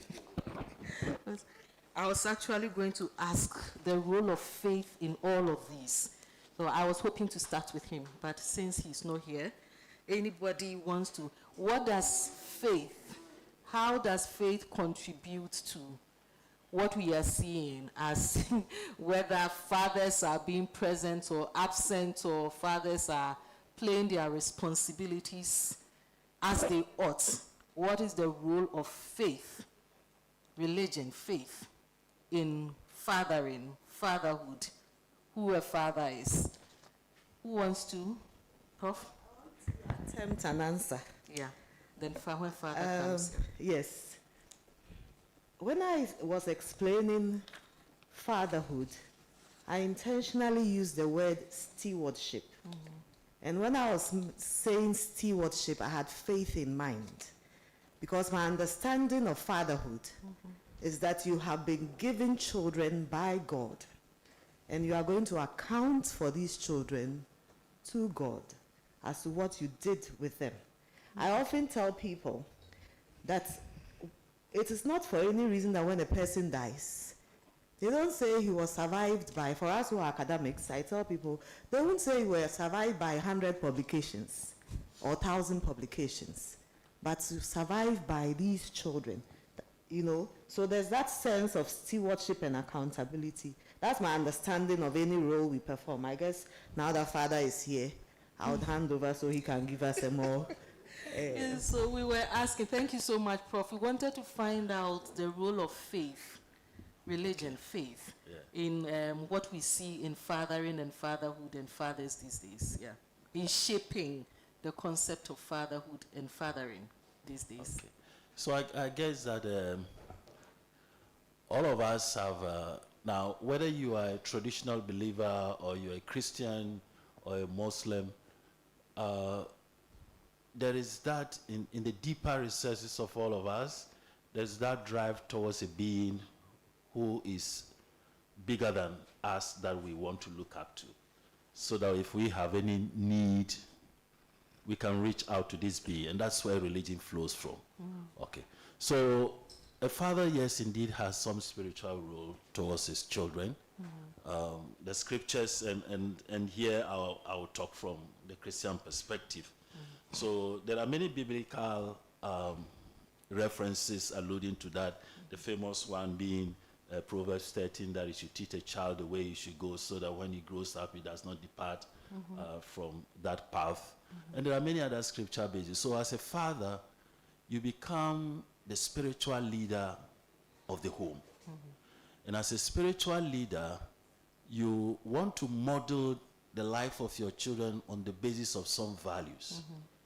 And these spiritual values of good character, of kindness, of forgiveness, of mercy, of boundary setting. And if I talk about boundary setting here, I'm talking about a way in which you, the father, you will not open yourself to any activity or anything that will be demonstrating that you are pushing yourself towards something that is evil or bad, right? So you must be seen to be doing things in such a way that you are always driving your family, your children towards that which is good, you know. So in doing that, I make a distinction between being spiritual and having a spirituality. The two things are different. Being spiritual would mean that, for instance, as a Christian, you go to church, you can do the all nines, you can do other Christian activities and all of that. But to have a spirituality is the extent to which the virtues or the values of the spiritual things that you take are expressed in the practice of everyday life. So you go to a place where you as a father, you demonstrate that everybody here is driven towards some corrupt act. And you say that you want to stand for the truth and justice. You are not going to be involved in that. Now, that process in which you stand for the truth, the just thing to be done, that is what I mean by spirituality. So it's a way of life in which you express your Christian values literally in everything that you do. Now, so as a father, if you have a spirituality from this understanding, you will want to pass that on to your children. And as you do that, it is believed that as children learn from imitation and modeling, they will be learning more from you, and eventually they will also become just what you have become. So in a nutshell, yes, a father has a lot of spiritual responsibilities, and it comes bit by bit, and how you live yourself, your prayer life, your life of forgiveness, and so on and so forth. That's what I would like to add. Thank you. So essentially what we are also saying is that faith does not condone absentee fatherism or irresponsible it doesn't. fathering. No, it doesn't. All right. Thank you very much. So we will move to our lived experience experts, which I believe all of us are. Before we do that, I just want to recap a few things that I think I heard from our distinguished panelists. So what we've been talking about fathering, we've been talking about fatherhood. Who is a father? And we got the explanation that it starts with the contribution, the biological contribution, the making of a child. So that person, that's where it starts from. But then the responsibility of bringing up the child, developing the child surviving does not always fall on that figure that contributed biologically to making the child. We have also heard that the fathering, there's the functionality or the functions of fatherhood, which includes protection, provision, maintenance, giving identity, helping the child to grow in confidence, providing some kind of a reference for the child, a healthy reference for a child to go from. The issue of absentee fathers can be looked at in terms of physical absence, where the father does not even accept the pregnancy in the first place, or where in the case of a dissolution of a marriage or one, the father is not, he's the non-custodial parent and has the chance to see the child from time to time. We have also learned that a father could be present, has the same living residential status as the child, but be literally absent in the child's life. And we have been prompted to think about the various iterations or models of fatherhood that are coming up, also to be conscious of our societal arrangements that is fluid. It flows from society to society, even within our small Ghana. So in our bid to seek improvements, we have to be conscious of the fact that one size may not fit all, because this may vary from society to society.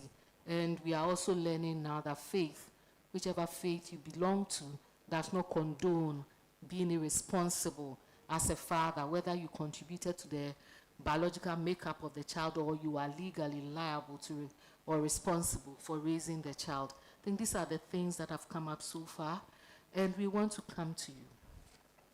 So yes, ma'am. Thank you very much. I actually have two questions. Please tell us your name. My name is Ifya Apia, and I have two questions which I can fit into 1 minute. Yes. My first question goes to Madam Sheila. In all the laws that you have assisted in or advocated in putting together, has there been any consideration or any inclusion of our culture? Because it seems we have lost something very valuable. Responsibility doesn't fall, or it seems the law looks at responsibility towards the responsibility of fatherhood or fathering goes to the father, the biological father. So maybe that will be some enlightenment, how culture is reflected in the laws that we have. I've forgotten the second one. All right, so do you want to quickly, because for the lived experts, I also have questions for you. So I know you have questions for us, but I also have questions for you. So I'll let Sheila quickly respond, and then we will come back to you. Yeah. Okay, thank you very much for that question. So I think somewhere along the discussions, I raised this issue about the current Children's Act. If you Google it and you see Section 47 indicates that when it comes to making orders for maintenance, etc., it mentions parents, and then it also mentions others who are legally responsible. So many people can come in. foster parents can come in, anybody, a guardian can come in, and so many others. So for me, that is recognized. And then at the time that they passed the Justice for Children policy, there was a prior policy called the Child and Family Welfare Policy, also 2015, passed by the same Ministry of Gender. So that policy looks at issues, some of the, it's sort of culturally kind of aligned. It indicates some of the things we are saying here, that when it comes to raising a child, it's not only the parents who are responsible. So it talks about the community's role. It even goes to the extent that when there's a problem with the child, the suggestion in that particular policy was that it would be better to use the communal system of dealing with problems. You know, go to the traditional authority, go to some of the traditional leaders there, instead of taking the matter to court. Let's say a child has a problem with a delinquent child. If the crime the child has committed is not so, it's a petty crime, it can be dealt with at the community level. And it indicates that it's only when it's a very serious circumstances that can be then escalated to the formal justice system. So it promotes the use of the informal justice system. And you know, in the early parts of the whole document, it's also online, so you can download the Child and Family Welfare Policy. It mentions our culture and how we used to do things, and they need to adopt some of those things when it comes to child and family welfare issues. So for me, so long as the law recognizes that, unlike the previous law, which says parents, no, now it goes beyond parents to say anybody who is legally liable to look after a child. So I think here we had mention of successors. You know, in most families, when your father died, there'll be a customary successor. They will tell you that that's your father you're supposed to look at. So that person is somebody that you can also look up to. So I think that whilst most parts of the law is looking at, as I said, Ghana's international obligations and sort of domesticating it, there's some elements of the cultural thing even in. When it even comes to parentage, it indicates that once the court determines that Mr. X is the father of the child, the naming ceremony can be done in court. And I've been involved in many naming ceremonies. You know, sometimes people are so angry. He had a relationship, he didn't intend to have a child with you. It's been, you know, person gets pregnant, the child has come. So even the family is coming together to do the naming, which we do normally do in Ghana, it won't happen. But they can, in courts, people have been made to name their children in courts, just to establish that this is the father of the child, because the law says that the child has a right to a name, etc., before the other issues come in. So it recognizes a little bit. I know that currently there are proposals to review the law more and try to infuse some of the things in the policy. You know, the policies came later, because Act 560 was passed as far back as 1998. Yeah. It's a long time. So the policy came in 2015 during Honorable Nanoye's time. So there's been an attempt to try to review the whole of the Children's Act to infuse some of the things that are in the policy in there, but it hasn't happened yet. Thank you. Thank you too. All right, but I have questions for you. So hold on with your thoughts, and then let me ask you my questions, and then we can come in with your questions. And I want to acknowledge our online participants. Please, can you kindly check for me, technical team, if we have messages or people online who want to ask questions or who will answer the questions I have for all of our lived experiences. So, who fathered you? I see people mouthing my father. So who fathered you? Just like, yes.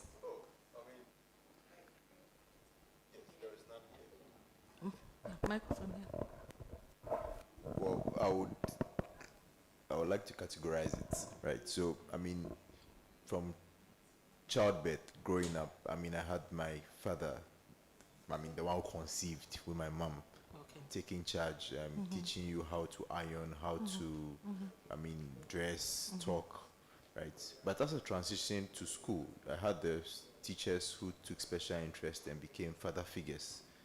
Then career-wise, I mean, you would have people who would try to mentor you, try to provide some career advice. And with further interactions, you have one or two people playing that role. I mean, I don't remember the last time I actually spoke to my father on something, because I'm always going to mentors for career advice on how to progress because my father is not in that field. It depends on where I find myself or what I need. Because in this modern dispensation, my father's advice sometimes it doesn't work. He doesn't even know what TikTok is or WhatsApp. You ask him something, So you need people who are abreast with the modern times in order not for you to because you stick with some of his. Okay, now I'm going to ask everybody, so you have to. Yeah. Yes. Who fathered you? A quick one. Who fathered you? I was thinking about it as he spoke, and I realized that I can't even attribute fathering to anything other than one person, and that's my biological father. Okay. Yes, I couldn't think of anybody else I could credit. Right. Okay, that's great. Any more responses? Any more experiences? So he had his biological father. He went to school. Some educators took over. Career, he has had mentors who are playing father roles in his life. And then she can only think about her father, her biological father, the one who conceived and gave birth to her. All right, yes. All right. I think there's a presumption in your question, as though fatherhood starts and stops. Okay. Okay. Right. Your father it's a continuous process till probably he dies or whoever you consider, because there are times you call on your father from time to time on things that probably you won't get in the books, and it's only your father who can give you that. Sometimes you just want, I'm doing this thing, you have it all figured out, you just want him to tell you, go ahead. So who is that person to you? So for me, I would consider myself a mixture of multiple people. Like her, my parents got divorced before I was 1. So I lived with my grandfather. And he was mainly my father, I would say, fathering. Because my dad would come from time to time because he worked far away and was on the move. So he was the one, but he passed on. Definitely there are a few people like my uncles that I consider as my father. And I go to for specific things. And so when I was going to get married, there was somebody I spoke to because he had been married for a long time, and I felt he took interest in me, would visit me, SS and all that, and I thought he could give me good advice and guide me. And he's remained a father figure in my life. And then there are other people I consider. But I think we should also draw a distinction between, for example, like something he's talking about, mentorship. You could go to people for mentorship advice, but they are not quote and unquote father. Just to use the opportunity because I might step out, I didn't hear discipline in the discussion so far. That is one thing that fathers do. In the marriage, it's like a good cop, bad cop situation. The bad cop, quote unquote, actually often draws out the evidence from the criminal or something, but typically they are not celebrated. So for me, I find no problem with how Father's Day is celebrated. If you are actually being celebrated, you probably have to ask yourself a few questions. We would look at that. Maybe because you realize that if you discipline your kids more, they went to their mother. The feel mother is the cool one. But every time mommy doesn't want to be the quote-unquote bad person,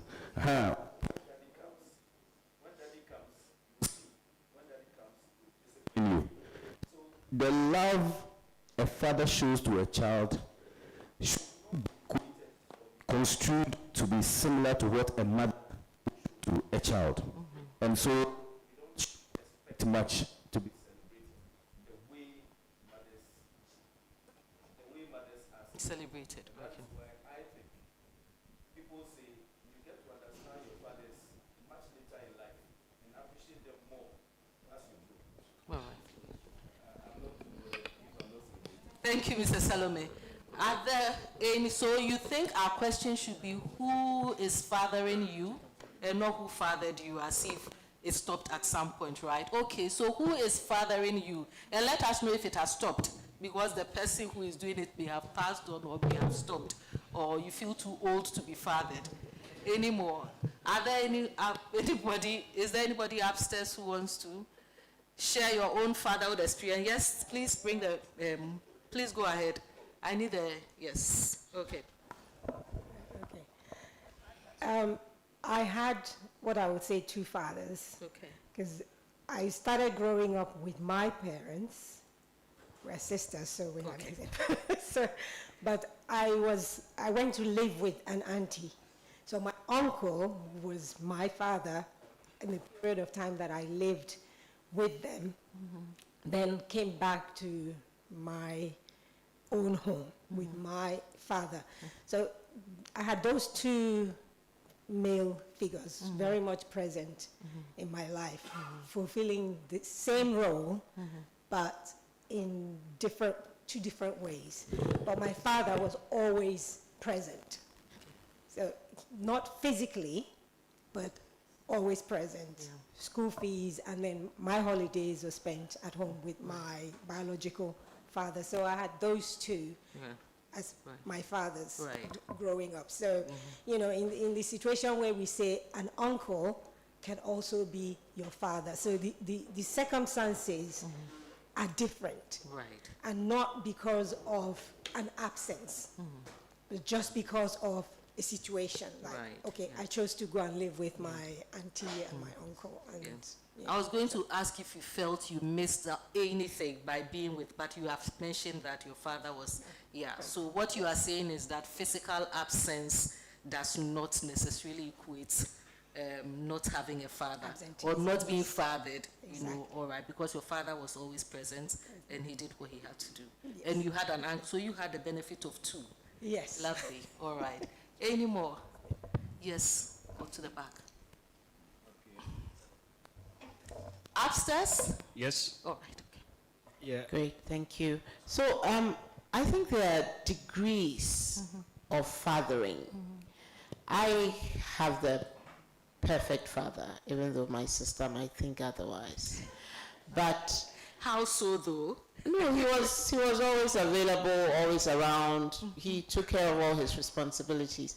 But my mother had about 6 brothers.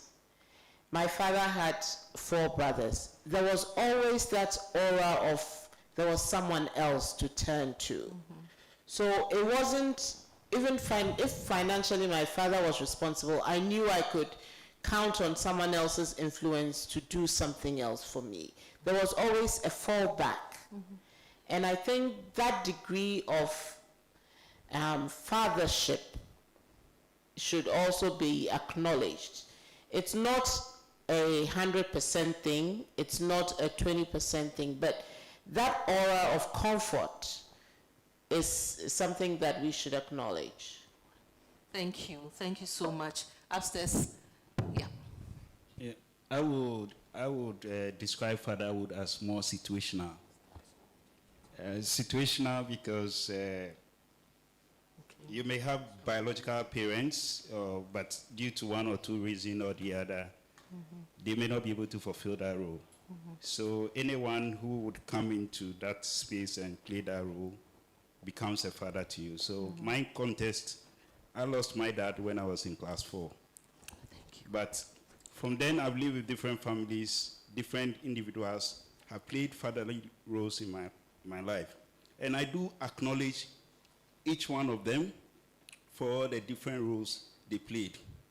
So that's why I see fatherhood as situational. Growing up older, just before I started producing my own babies, I became a father to a set of people that I had to live with and take decisions for. So when I started going to Wesley Girls and Every Girls, I was seen as the young father that shows up. But I think I see it more as the support and more of the roles that you play in the individual's life than just biologically birthing a child. Yeah. Thank you. So what you are saying is that it goes beyond biology. Yes. All right. Thank you very much. Are there any online messages that we can read, or people online who want to ask a question, or anybody else who wants to share your experience? Yes, Estella?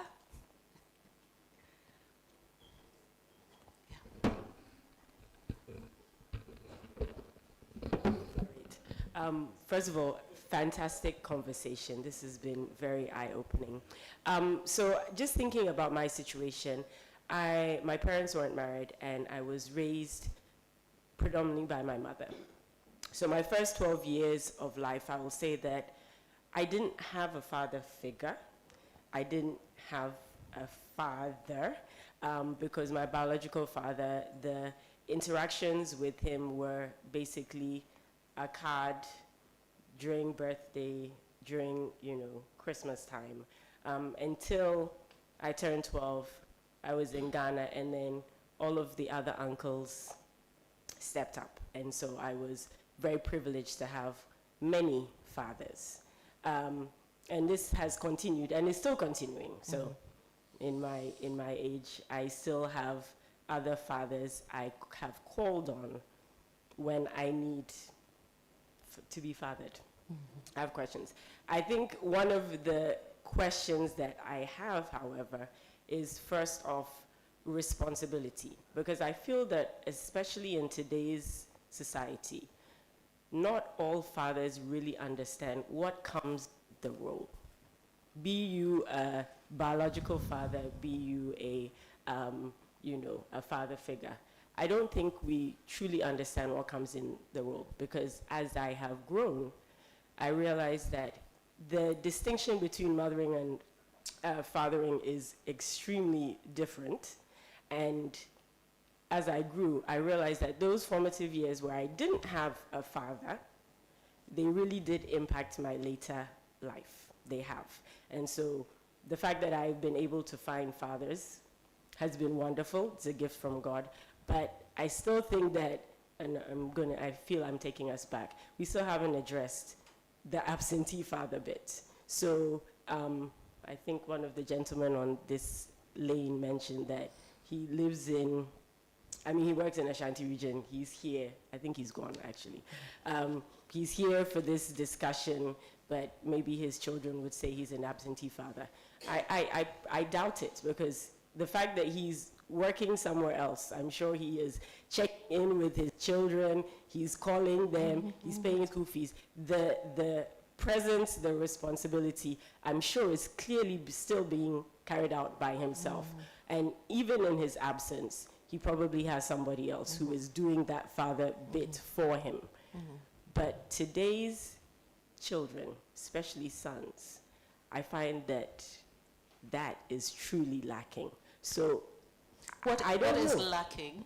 The presence. The presence, okay. The presence. And I think the presence is lacking because sometimes the responsibility also, understanding the responsibility is also not there. So I don't know if we should, lean on what the legal side of it says, and it's very clearly written out, or do we focus on our current situation, which is that the traditional matrilineal system doesn't quite work the way that it should, because everything has evolved. As you said, we need to be flexible. We have social media that is doing what it does. So what do we do now? That's the question. What do we do now? Do people really understand what the responsibility is? And then how can we make sure that this understanding goes across, so that truly whatever legal framework has been placed is actually being carried out the way it should to protect the children? So I don't know if I've answered the question, and I've asked a very long one. Question. So please, so yes, thank you. It will be fair. Yeah. My chair lady wants to. Yeah. Chair lady, are you sharing your lived experience or asking a question? Should I allow you? I'm sharing my lived experience. And then you ask a question yes. too. Okay. So my sister, who is sitting across there, about a father and uncles. And what struck me was her relationship with the uncles it's quite different from mine, in the sense that for me, my father was enough. He's a wonderful father. He still checks in on us every day. He's still calling, and we still talk to him every day. And what struck me as she spoke was she had a different kind of relationship with her uncles. But with my uncles, my father was enough. Right. Thank you. Because I asked how so. Now you have answered my question on the how so. So I have been going, yeah, okay. But would you tell me who is fathering you first before you ask your question? I know you've been itching to ask your question. Okay. It's no.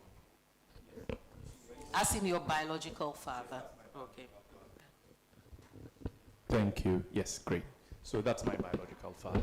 Now, on the part about absenteeism, and I kind of like the question she was trying to lead us to about who is right to tell this person as being an absentee father or not. I think it is more subjective than it is objective. And I say this because what's the metric? What metric system are we using in measuring fatherhood? So in the 24 hours, if I am present for an hour, have I met the bare minimum to be called a present father? If in 31 days of the month, I do 1 day out of it, have I met the bare minimum?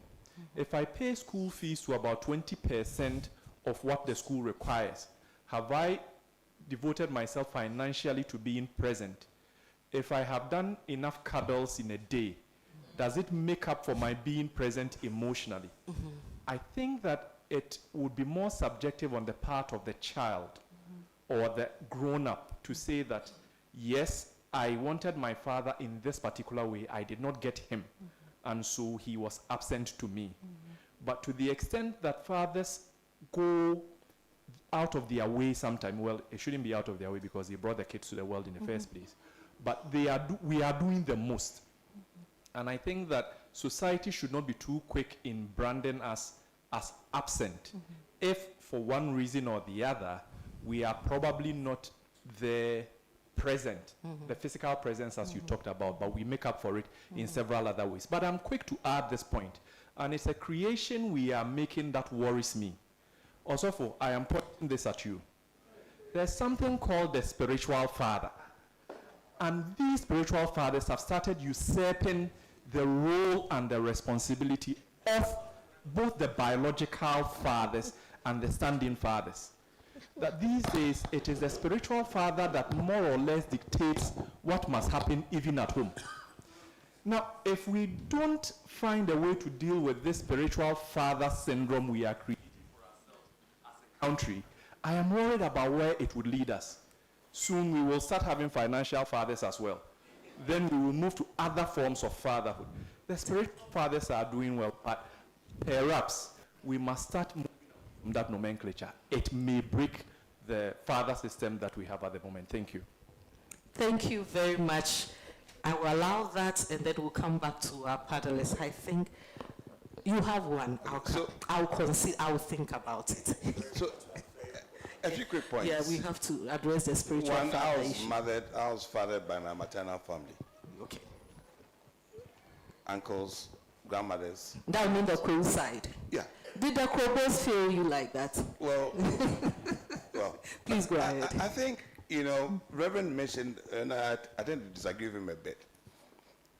I was raised up in an urban situation, okay, in a terms of maternal.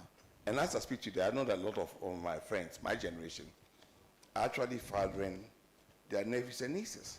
It's happening today in the urban East Legon area, as we say. Now, I think the problem we have, and I think that the key topic was the impact of children not being led or undisciplined in our society. That's where I think we're all heading to. And the idea is that the lack of the father figure has created a lot of social issues, And like I said, I'm a baby boomer, a pensioner, so clearly I can't have a father at this age of my life. I'm actually fathering even cousins of mine who are younger, whose parents, my uncles are there, and I'm fathering them and providing that leadership. Now, I think that what we have to do as a society, and for me it's very critical, is that I know that some will say, well, we evolve in a society, but if we don't make it intentional to bring back some of the things that we used to have when some of us were growing up in the 60s, 70s, and so forth, we're going to see more waywardness in our society. Because it's a responsibility for all of us to play that critical role. Whether, and the level, it depends, like he said, It's not about whether you do 20% or 10%. If it's your nephew, get involved in your nephew's affairs. If it's your niece, get involved. Make it a point to be involved. And then this issue of fatherless, because like I said, one of the greatest influences on me was my grandmother. My mother's a professional. She knows my mother very well. Was a professional person in those days. Okay, my greatest influence was my grandmother. And now in a caste system, the women are very powerful. And I didn't miss the need of having a father because it was provided for me adequately by the women in my family. So let all of us, those of you who are coming up, young parents who these days, you don't want to have it to do with your nephews, your nieces, and you think it's now nuclear, me and my wife and my children. We are sitting on a time bomb. And you see the level of lawlessness on our streets, the way we drive, the way people behave, is going to get worse and worse unless we all make it a point to get involved in those that we have some level of influence over. Thank you.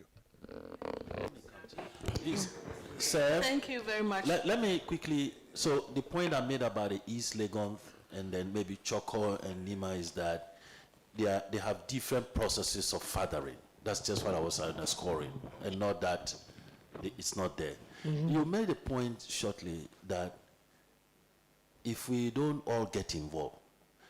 Now you know that in school today, when we were even growing up, your teacher can lash you.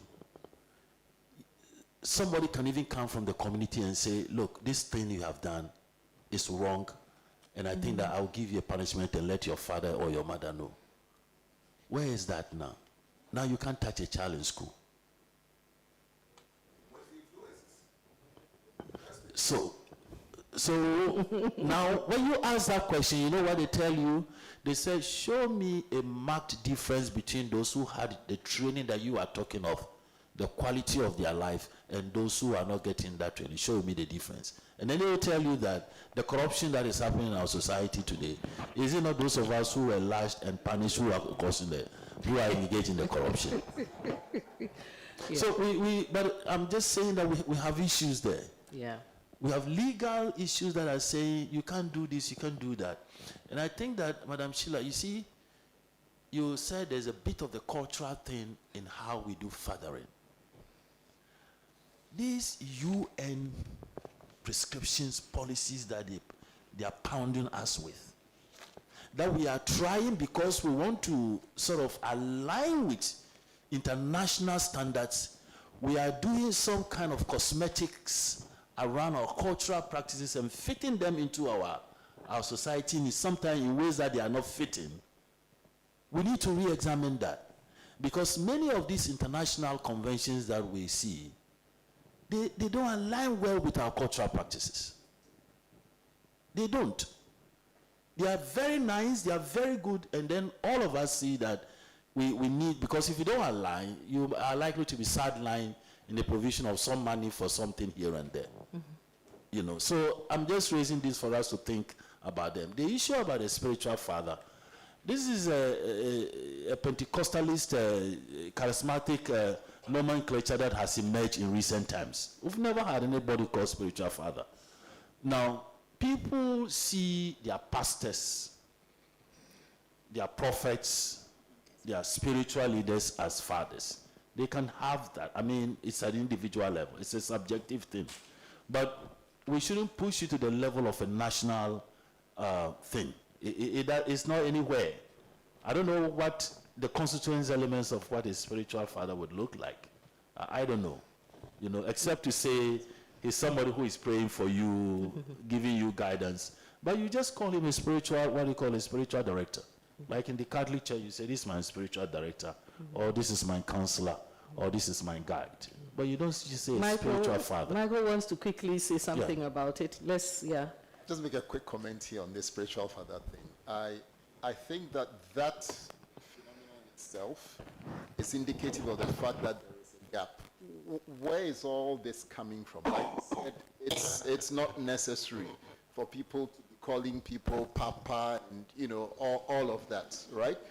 I have been through the charismatic system before. It never occurred to me to call anybody Papa. My father was enough, you know. So So that itself, I think there's a whole generation of people who are sort of literally sort of groping for this sort of father figure thing. And they're all gravitating towards that.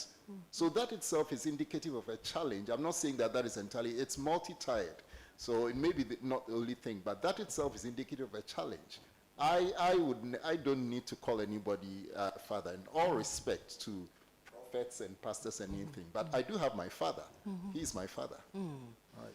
Thank you. Prof, do you want to quickly mention something about that? No, I was just also curious, tying it to the spiritual father thing, and wondering why Catholic priests are called Reverend Fathers.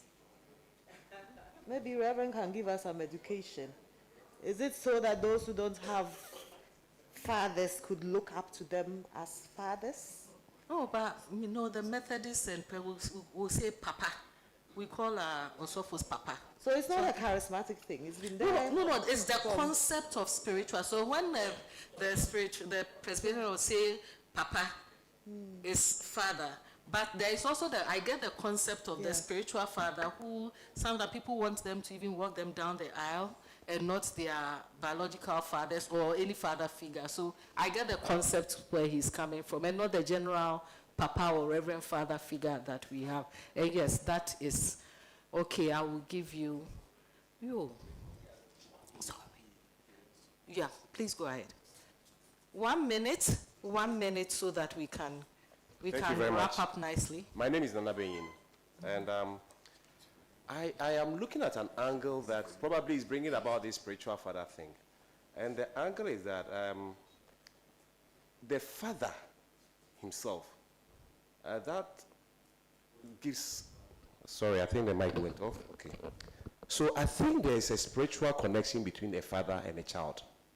And when that is missing, that desire to find something, that connection comes about, and they tend to look at other people and consider them as the spiritual fathers. But I see this, I had already even written it down, and I said that there's a spiritual angle or spiritual covering of fathers that comes from, that the children comes from. And it's an extension of the man, because he gave birth to the child. So that extension of him is in the child. And there's a spiritual covering the father has over the child. And therefore, by that, their presence, role, and influence gives stability to the child. It gives settlement to the child. And then it brings sanity to the soul of the child. And whenever that is missing, we see that kind of desire to look for somebody else to fulfill that role. One thing that I've noticed, probably it's me, but I realize that anytime a father was absent, especially in the early days of a child, they get sick. I don't know whether you've noticed that thing. They get sick, and for no reason. They'll check, and there's nothing wrong with the child, but the child is not well. So I believe there's an angle to this whole fatherhood thing. That is the spiritual angle that we didn't take cognizance of in the beginning. I just want to bring attention to it. Right. Thank you very much. Thank you. Finally, yeah. Yes. Usually I get 3 opportunities. You've given me 1, so let me just do the second one. I hope there won't be a third one. Don't do a 3 in 1 now. Well, no, I shouldn't. But this culture business. So is it a business too? It is, because here I am wrestling with my mind how to address the panelists until Efia came and said, "Oh, madam, how dare I call her Sheila?" I couldn't. And it's all part of it. When I'm out there, Professor Jeffrey corrects me every time. My name is Jeffrey. Stop calling me Professor Jeffrey. My name is Jeffrey.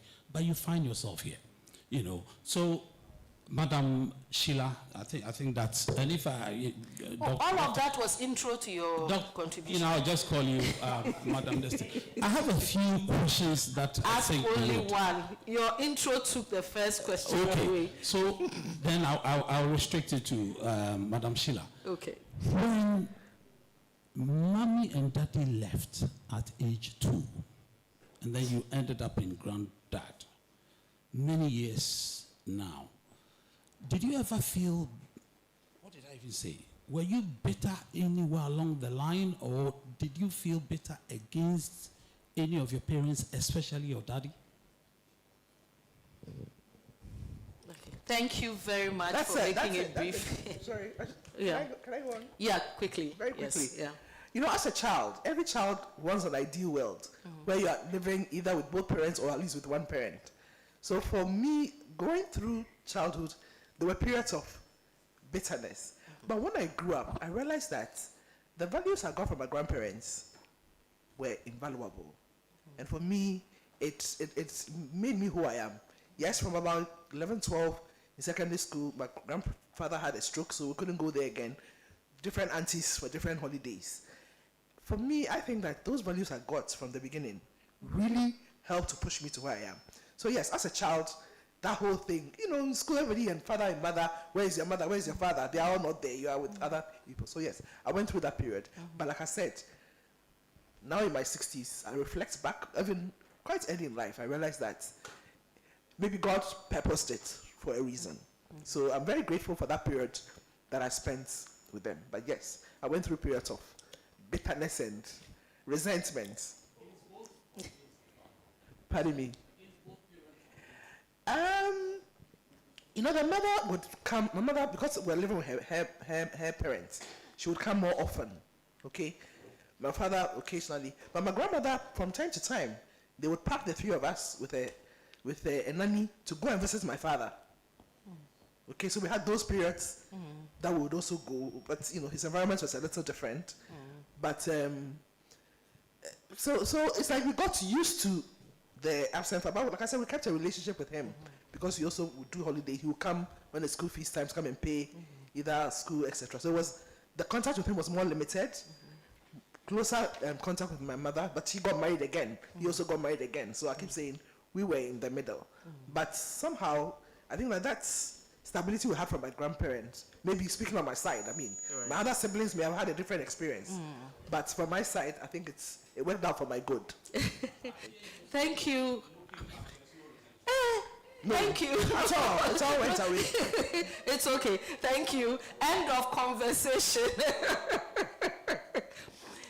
I will come to you. We'll have to. So I think Estella said that, have we really addressed the issue of the absentee father? Because, okay, so what we are saying, and I think what I've heard everybody saying is that, and also what our brother here said, that by what metric?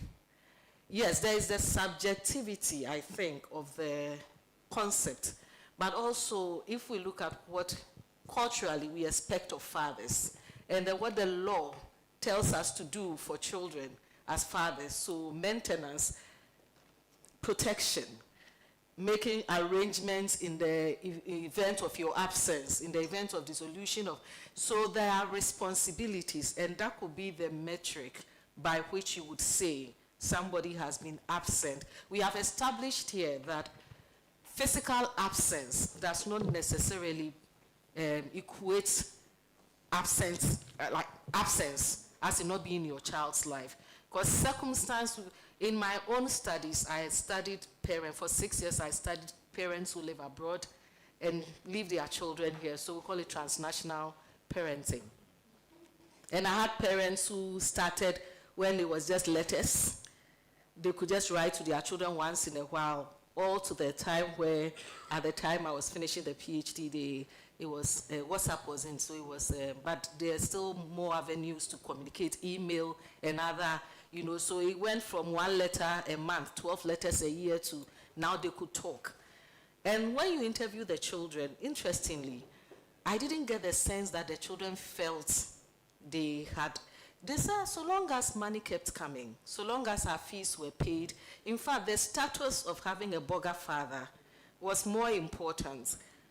I'm not sure whether I didn't interrogate to find out whether they were emotionally, but you talk to them about the absence of parents, and these were both, and majority were fathers, and the children will tell you, so long as our fees are paid, our clothing are new, I mean, we wear the new brands, and even these are for both lower income, because even for a lower income child, once the father is abroad, and even for undocumented parents who find a way to send money home, their children's lives are better, schools are better, feeding is, so I'm not even sure, I don't know whether it's today's children that are asking too much, but in my just 10 years ago, the children will tell you, so long as they had and the fathers were communicating with them, was enough.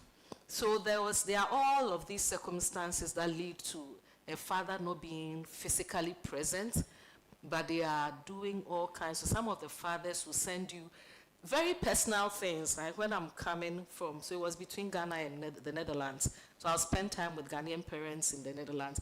And toffee, so candies. They buy things, and as part of your research, ethnography, you have to bring all of these things. And they bring very personal things like, oh, gum. Gum, maybe in Ghana. But they are sending you things that they think that, you know. So we have to be able to establish what absence and presence mean. Maybe what did presence mean to you growing up? And what did absence mean to you? And now that you are fathering, what do your children call absence and what do your children call presence? I think that's something that we can also be thinking about. But I'll come back to my panelists. You know, this discussion could go on for 24 hours, because if each panel were to share their own lived experiences, and if all of the people who hadn't talked decided to talk, but we have to somehow wrap up. There's the networking session, so the conversation can continue when we are networking, but I want to come back and we'll have our post-conversation. Oh, okay. So you had to move there to get my attention. Come back. Come back and speak for 1 minute. What you've been dying to say. Tell me. Okay. So you are missing one point. You see, yes. In my generation, contemporary generation, Gen X, Gen Z, there's something we call Zazi, you know. It's changing, the fathering technique is changing, right?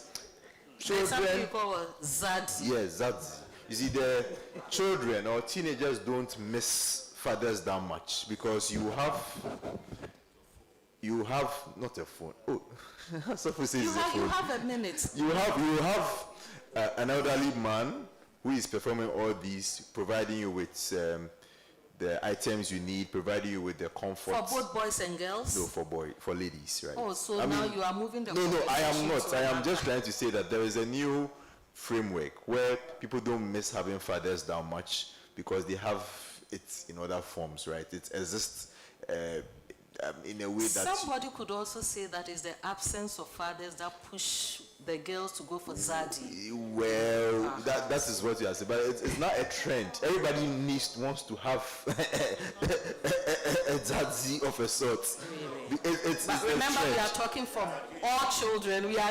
Well, you don't have witnesses in the house. You don't have witnesses here. But thank you for bringing up the concept of Zaddy. We have to wrap up. Okay, all right. We have to wrap up. So I'll come back to my panelists. My distinguished panelists. So online, technical, are you sure we didn't have any, we don't have questions online or people who wanted to talk?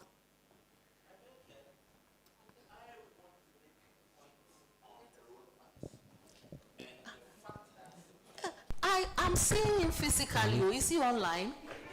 Oh, okay. No, the fact that someone mentioned the spiritual aspect.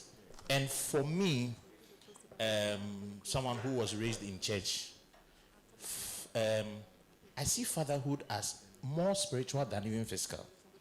Because if you look at the structure of how God structured the family, God is the head, and then the man, and then the woman, and the child. So the man becomes God on earth and plays that role of God. Now, who is God? He is your Father in heaven who provides for you. So the father provides. Now he instructs the father to be the priest in his home and to be the God to the family. So he is supposed to lead them on their spiritual side. So man is a spirit, he has a soul and lives in the body. And someone rightly said the connection between fathers and the soul of the child. Mm-hmm. That is the reason why 30 years ago, the man went to study in Germany and had a child and came back home and never heard of the child again. And after 30 years, the child is restless and comes to Africa to come and look for his father, to come and connect with his roots. That explains why the black Americans are coming home. So there's that spiritual aspect of fatherhood. Apart from that is the fact that he's a provider, he's a protector. More importantly, he's the disciplinarian.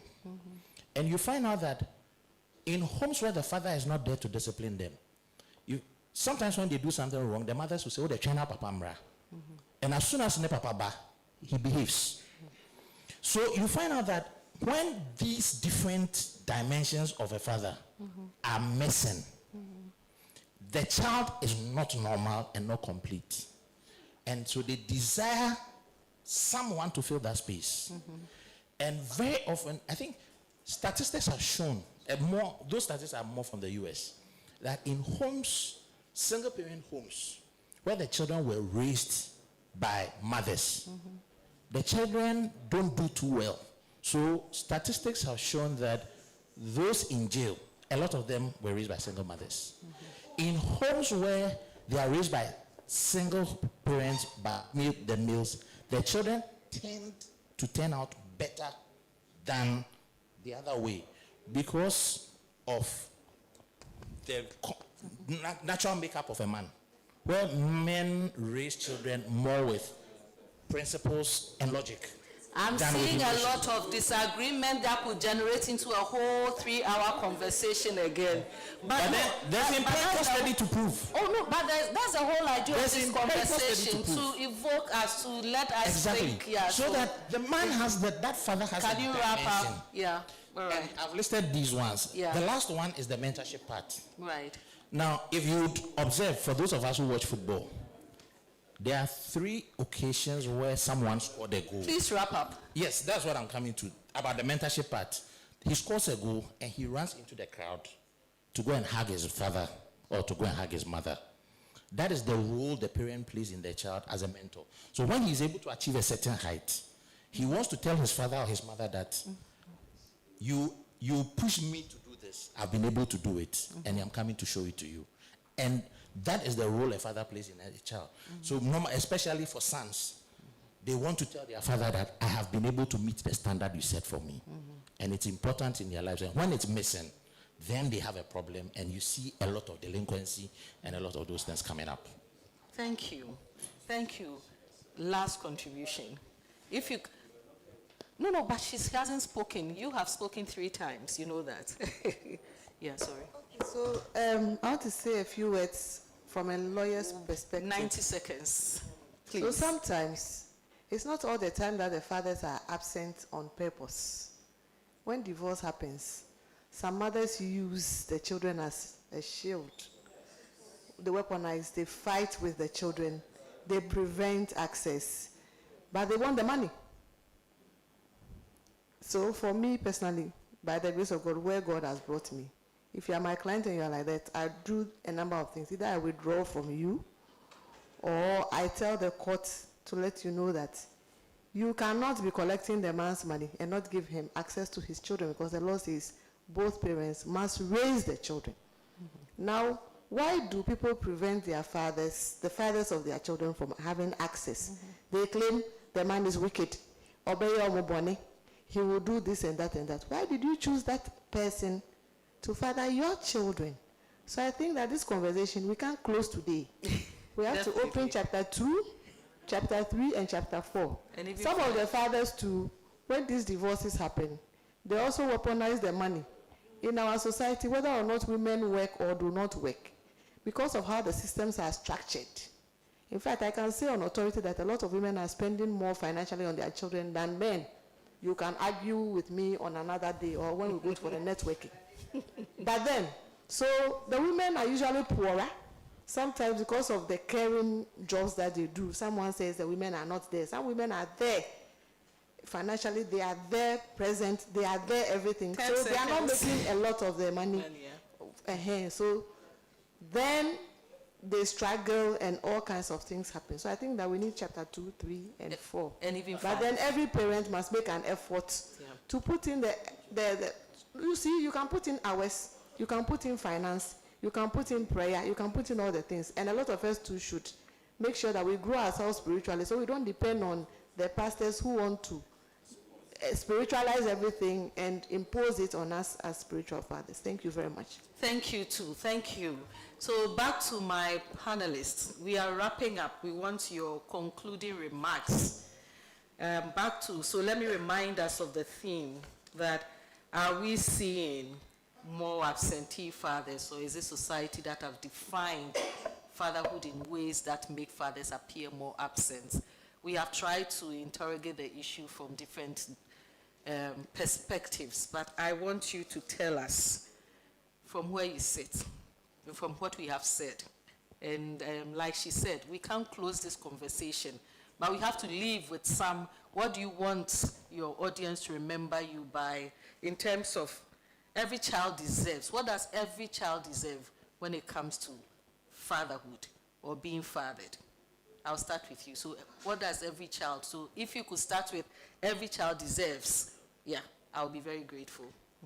Well, I think that every child deserves a father figure. Every child deserves fathering. That fathering activity could come from the biological father, or it could come from a different person. That every child deserves to have somebody who is doing the fathering on a daily basis, offering protection, leadership, discipline, care, and concern from the different angles of our lives. A child deserves that. Thank you. Okay. Thank you, Father.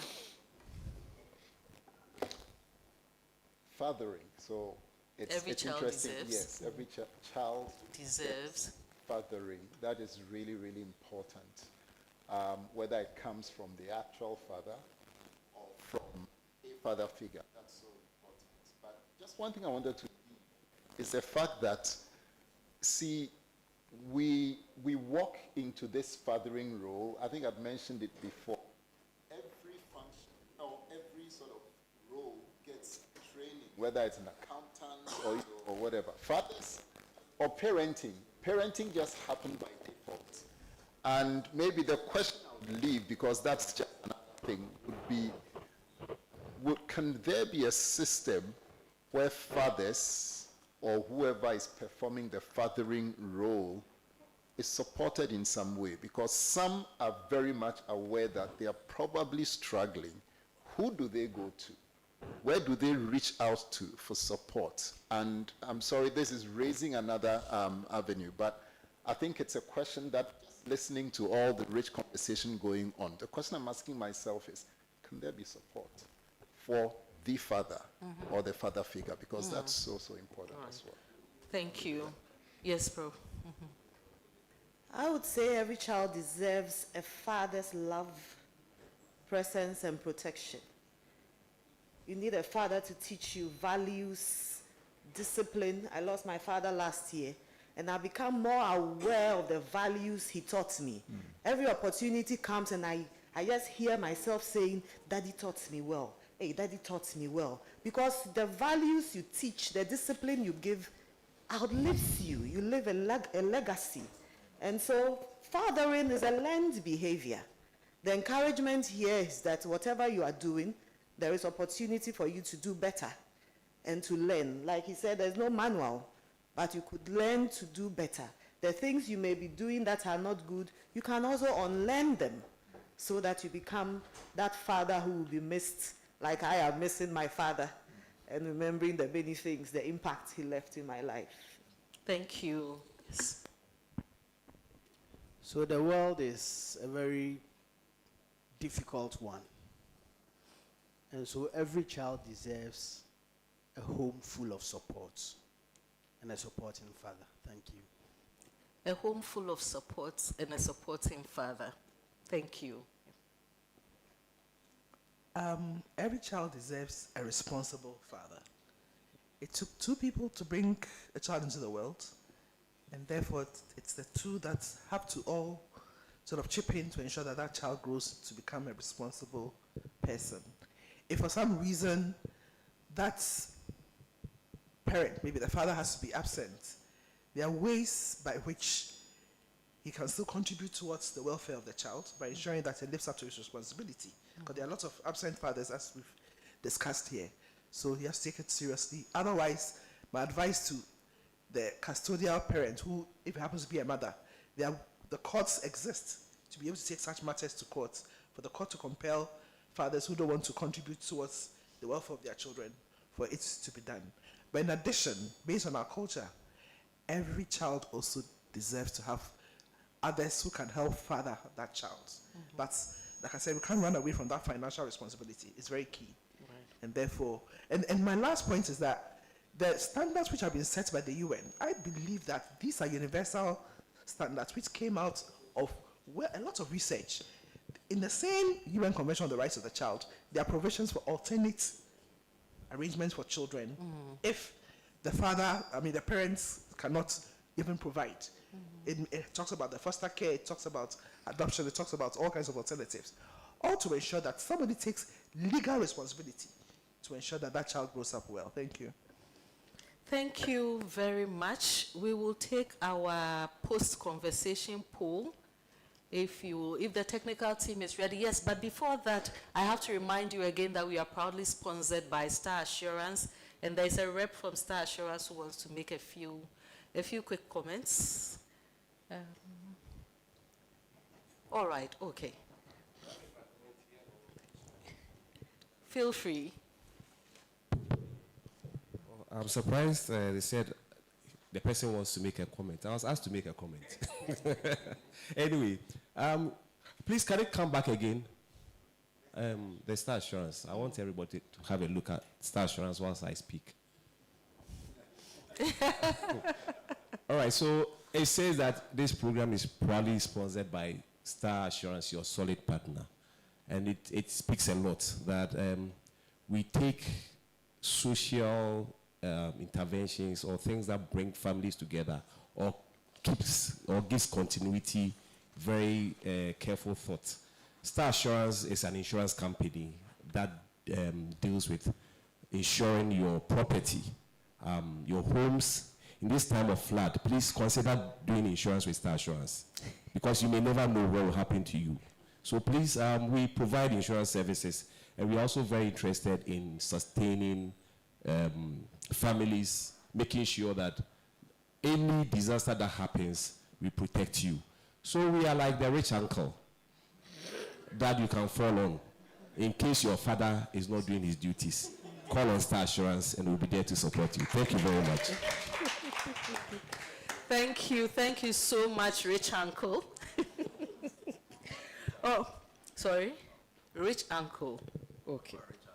Rich auntie, okay, and rich uncle. Don't make trouble for us, I know. All right, so as we wrap up, I thank you, our panelists. Today's discussion reminds us that fatherhood is far more than biology or geography.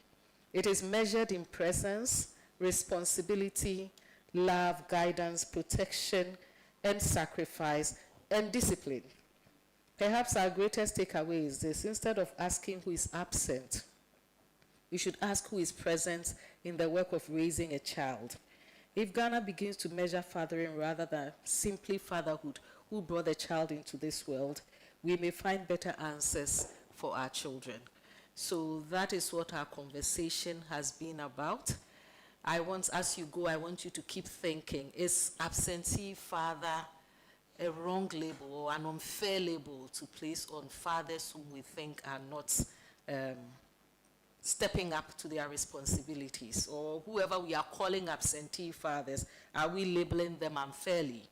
Or are we asking the wrong questions to arrive at using the term or the concept absentee fathers? So thank you all, ladies and gentlemen. Thank you, Star Assurance. You've been an amazing audience. At this time, I would like to invite the chairperson of the Debate House Board, to give us her closing remarks. Then we'll take our poll. Technical team, please stand by. Please let's clap for our chairperson, our chair lady. Thank you very much. Okay. So on behalf of the board of the Debate House, I, Nanaya Ufusua Pia, the chair of the board. I remember the last time we came and I told somebody I was a chair, they thought I was joking. I extend our sincerest gratitude to everyone who participated in today's discussion on From Absentee Fatherhood to Fathering Absence. To our distinguished moderator, our exceptional panelists, and every participant. I know every time we have a session here, the challenge is, will we fill the room? And then we make the calls.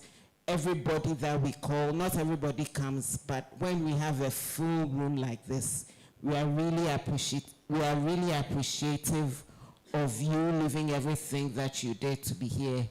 Every one of you who contributed your perspectives with honesty, as well as respect and intellectual curiosity. Thank you for making this an enriching and thought-provoking conversation. Today's dialogue reminded us that the most important questions are often the most difficult ones: fatherhood, fathering, and that meaningful progress begins when we are willing to challenge assumptions and listen to one another with open minds. As you leave, we encourage you not to let this conversation end here. Continue it outside in the next few minutes, where we'll have an informal networking session. In your homes, workplaces, communities, places of worship, their spiritual fathers, and in classrooms. Ask not only who is absent, but who is truly performing the fathering function, and what each of us can do to ensure that every child experiences the love, guidance, protection, and presence they deserve. At the Debate House, we believe that great conversations do not end when the microphones are switched off. They begin there. Thank you. Thank you so much, Chair Lady. Now we want to do our closing poll quickly, just like we started. So, yes, QR code, and then let's take the next 5 minutes, and then we'll do a post-evaluation.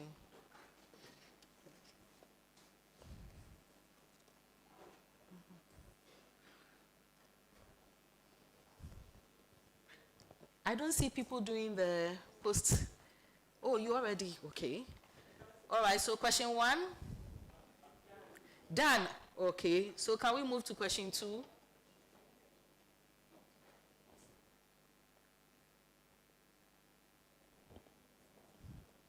Done.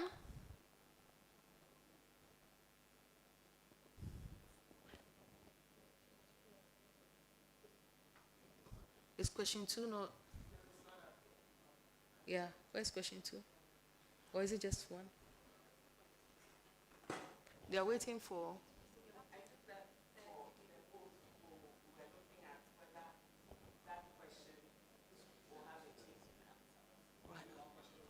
Only one question?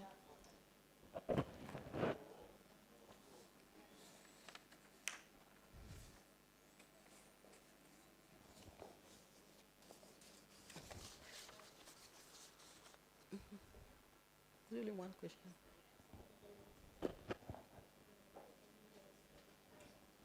Okay. Can we move to the next?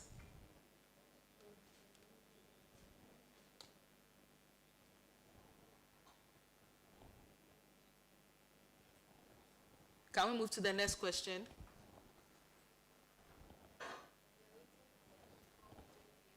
Oh, all right, okay.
Okay, so technical, please let us know when we are done.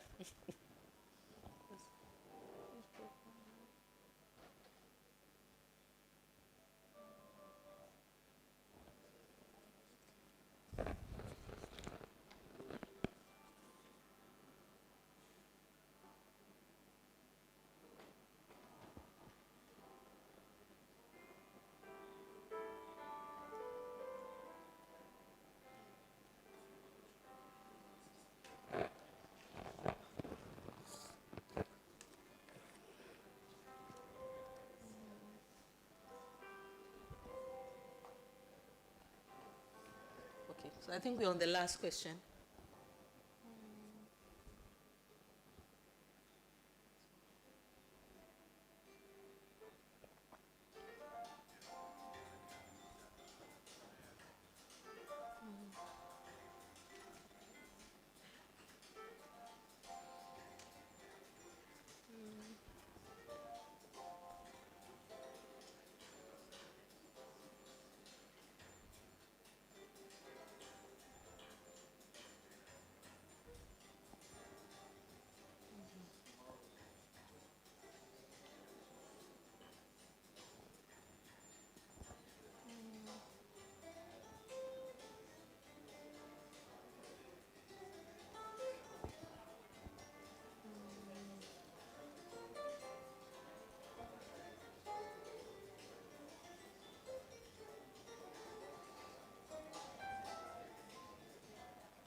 All right. Okay, we are done. Thank you so much. We have one final request. We have one final request to make of you. Kindly scan the QR code and give us feedback. Because we'll keep having these conversations and we want to do better each time we meet. So please, it's very important to us that you give us feedback on today's conversation. Thank you all so much. Thank you for your patience. Thank you for being engaging. And we'll all move outside and then for the second session, networking. We want to thank Star Assurance once again for proudly sponsoring today's debate. So, Rich Uncle, yes. We want to thank Rich Uncle and Rich Auntie, Star Assurance, for sponsoring today's debate.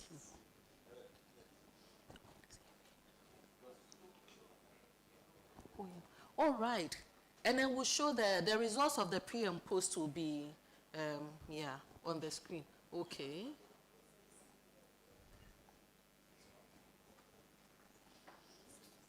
So, so you can sit here and then our panel can come back to this seat so that you can see the pre and post there. Okay. All right.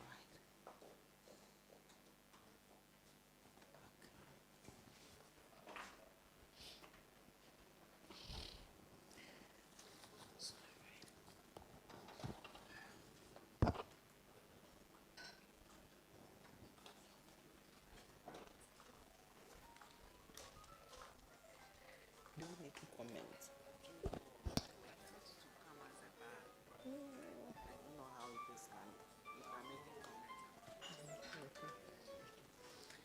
All right, so you get a fair sense of where we were and where we are at. And this is how we say thank you once again for being here. And please come again and again and again. Thank you.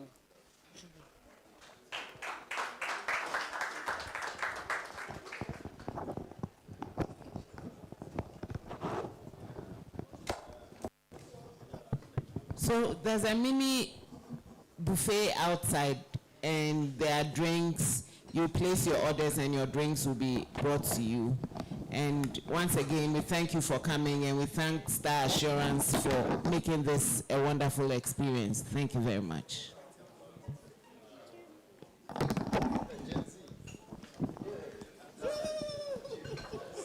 siblings, we expect that you all be part of the rich uncle's family to benefit from us. So join us.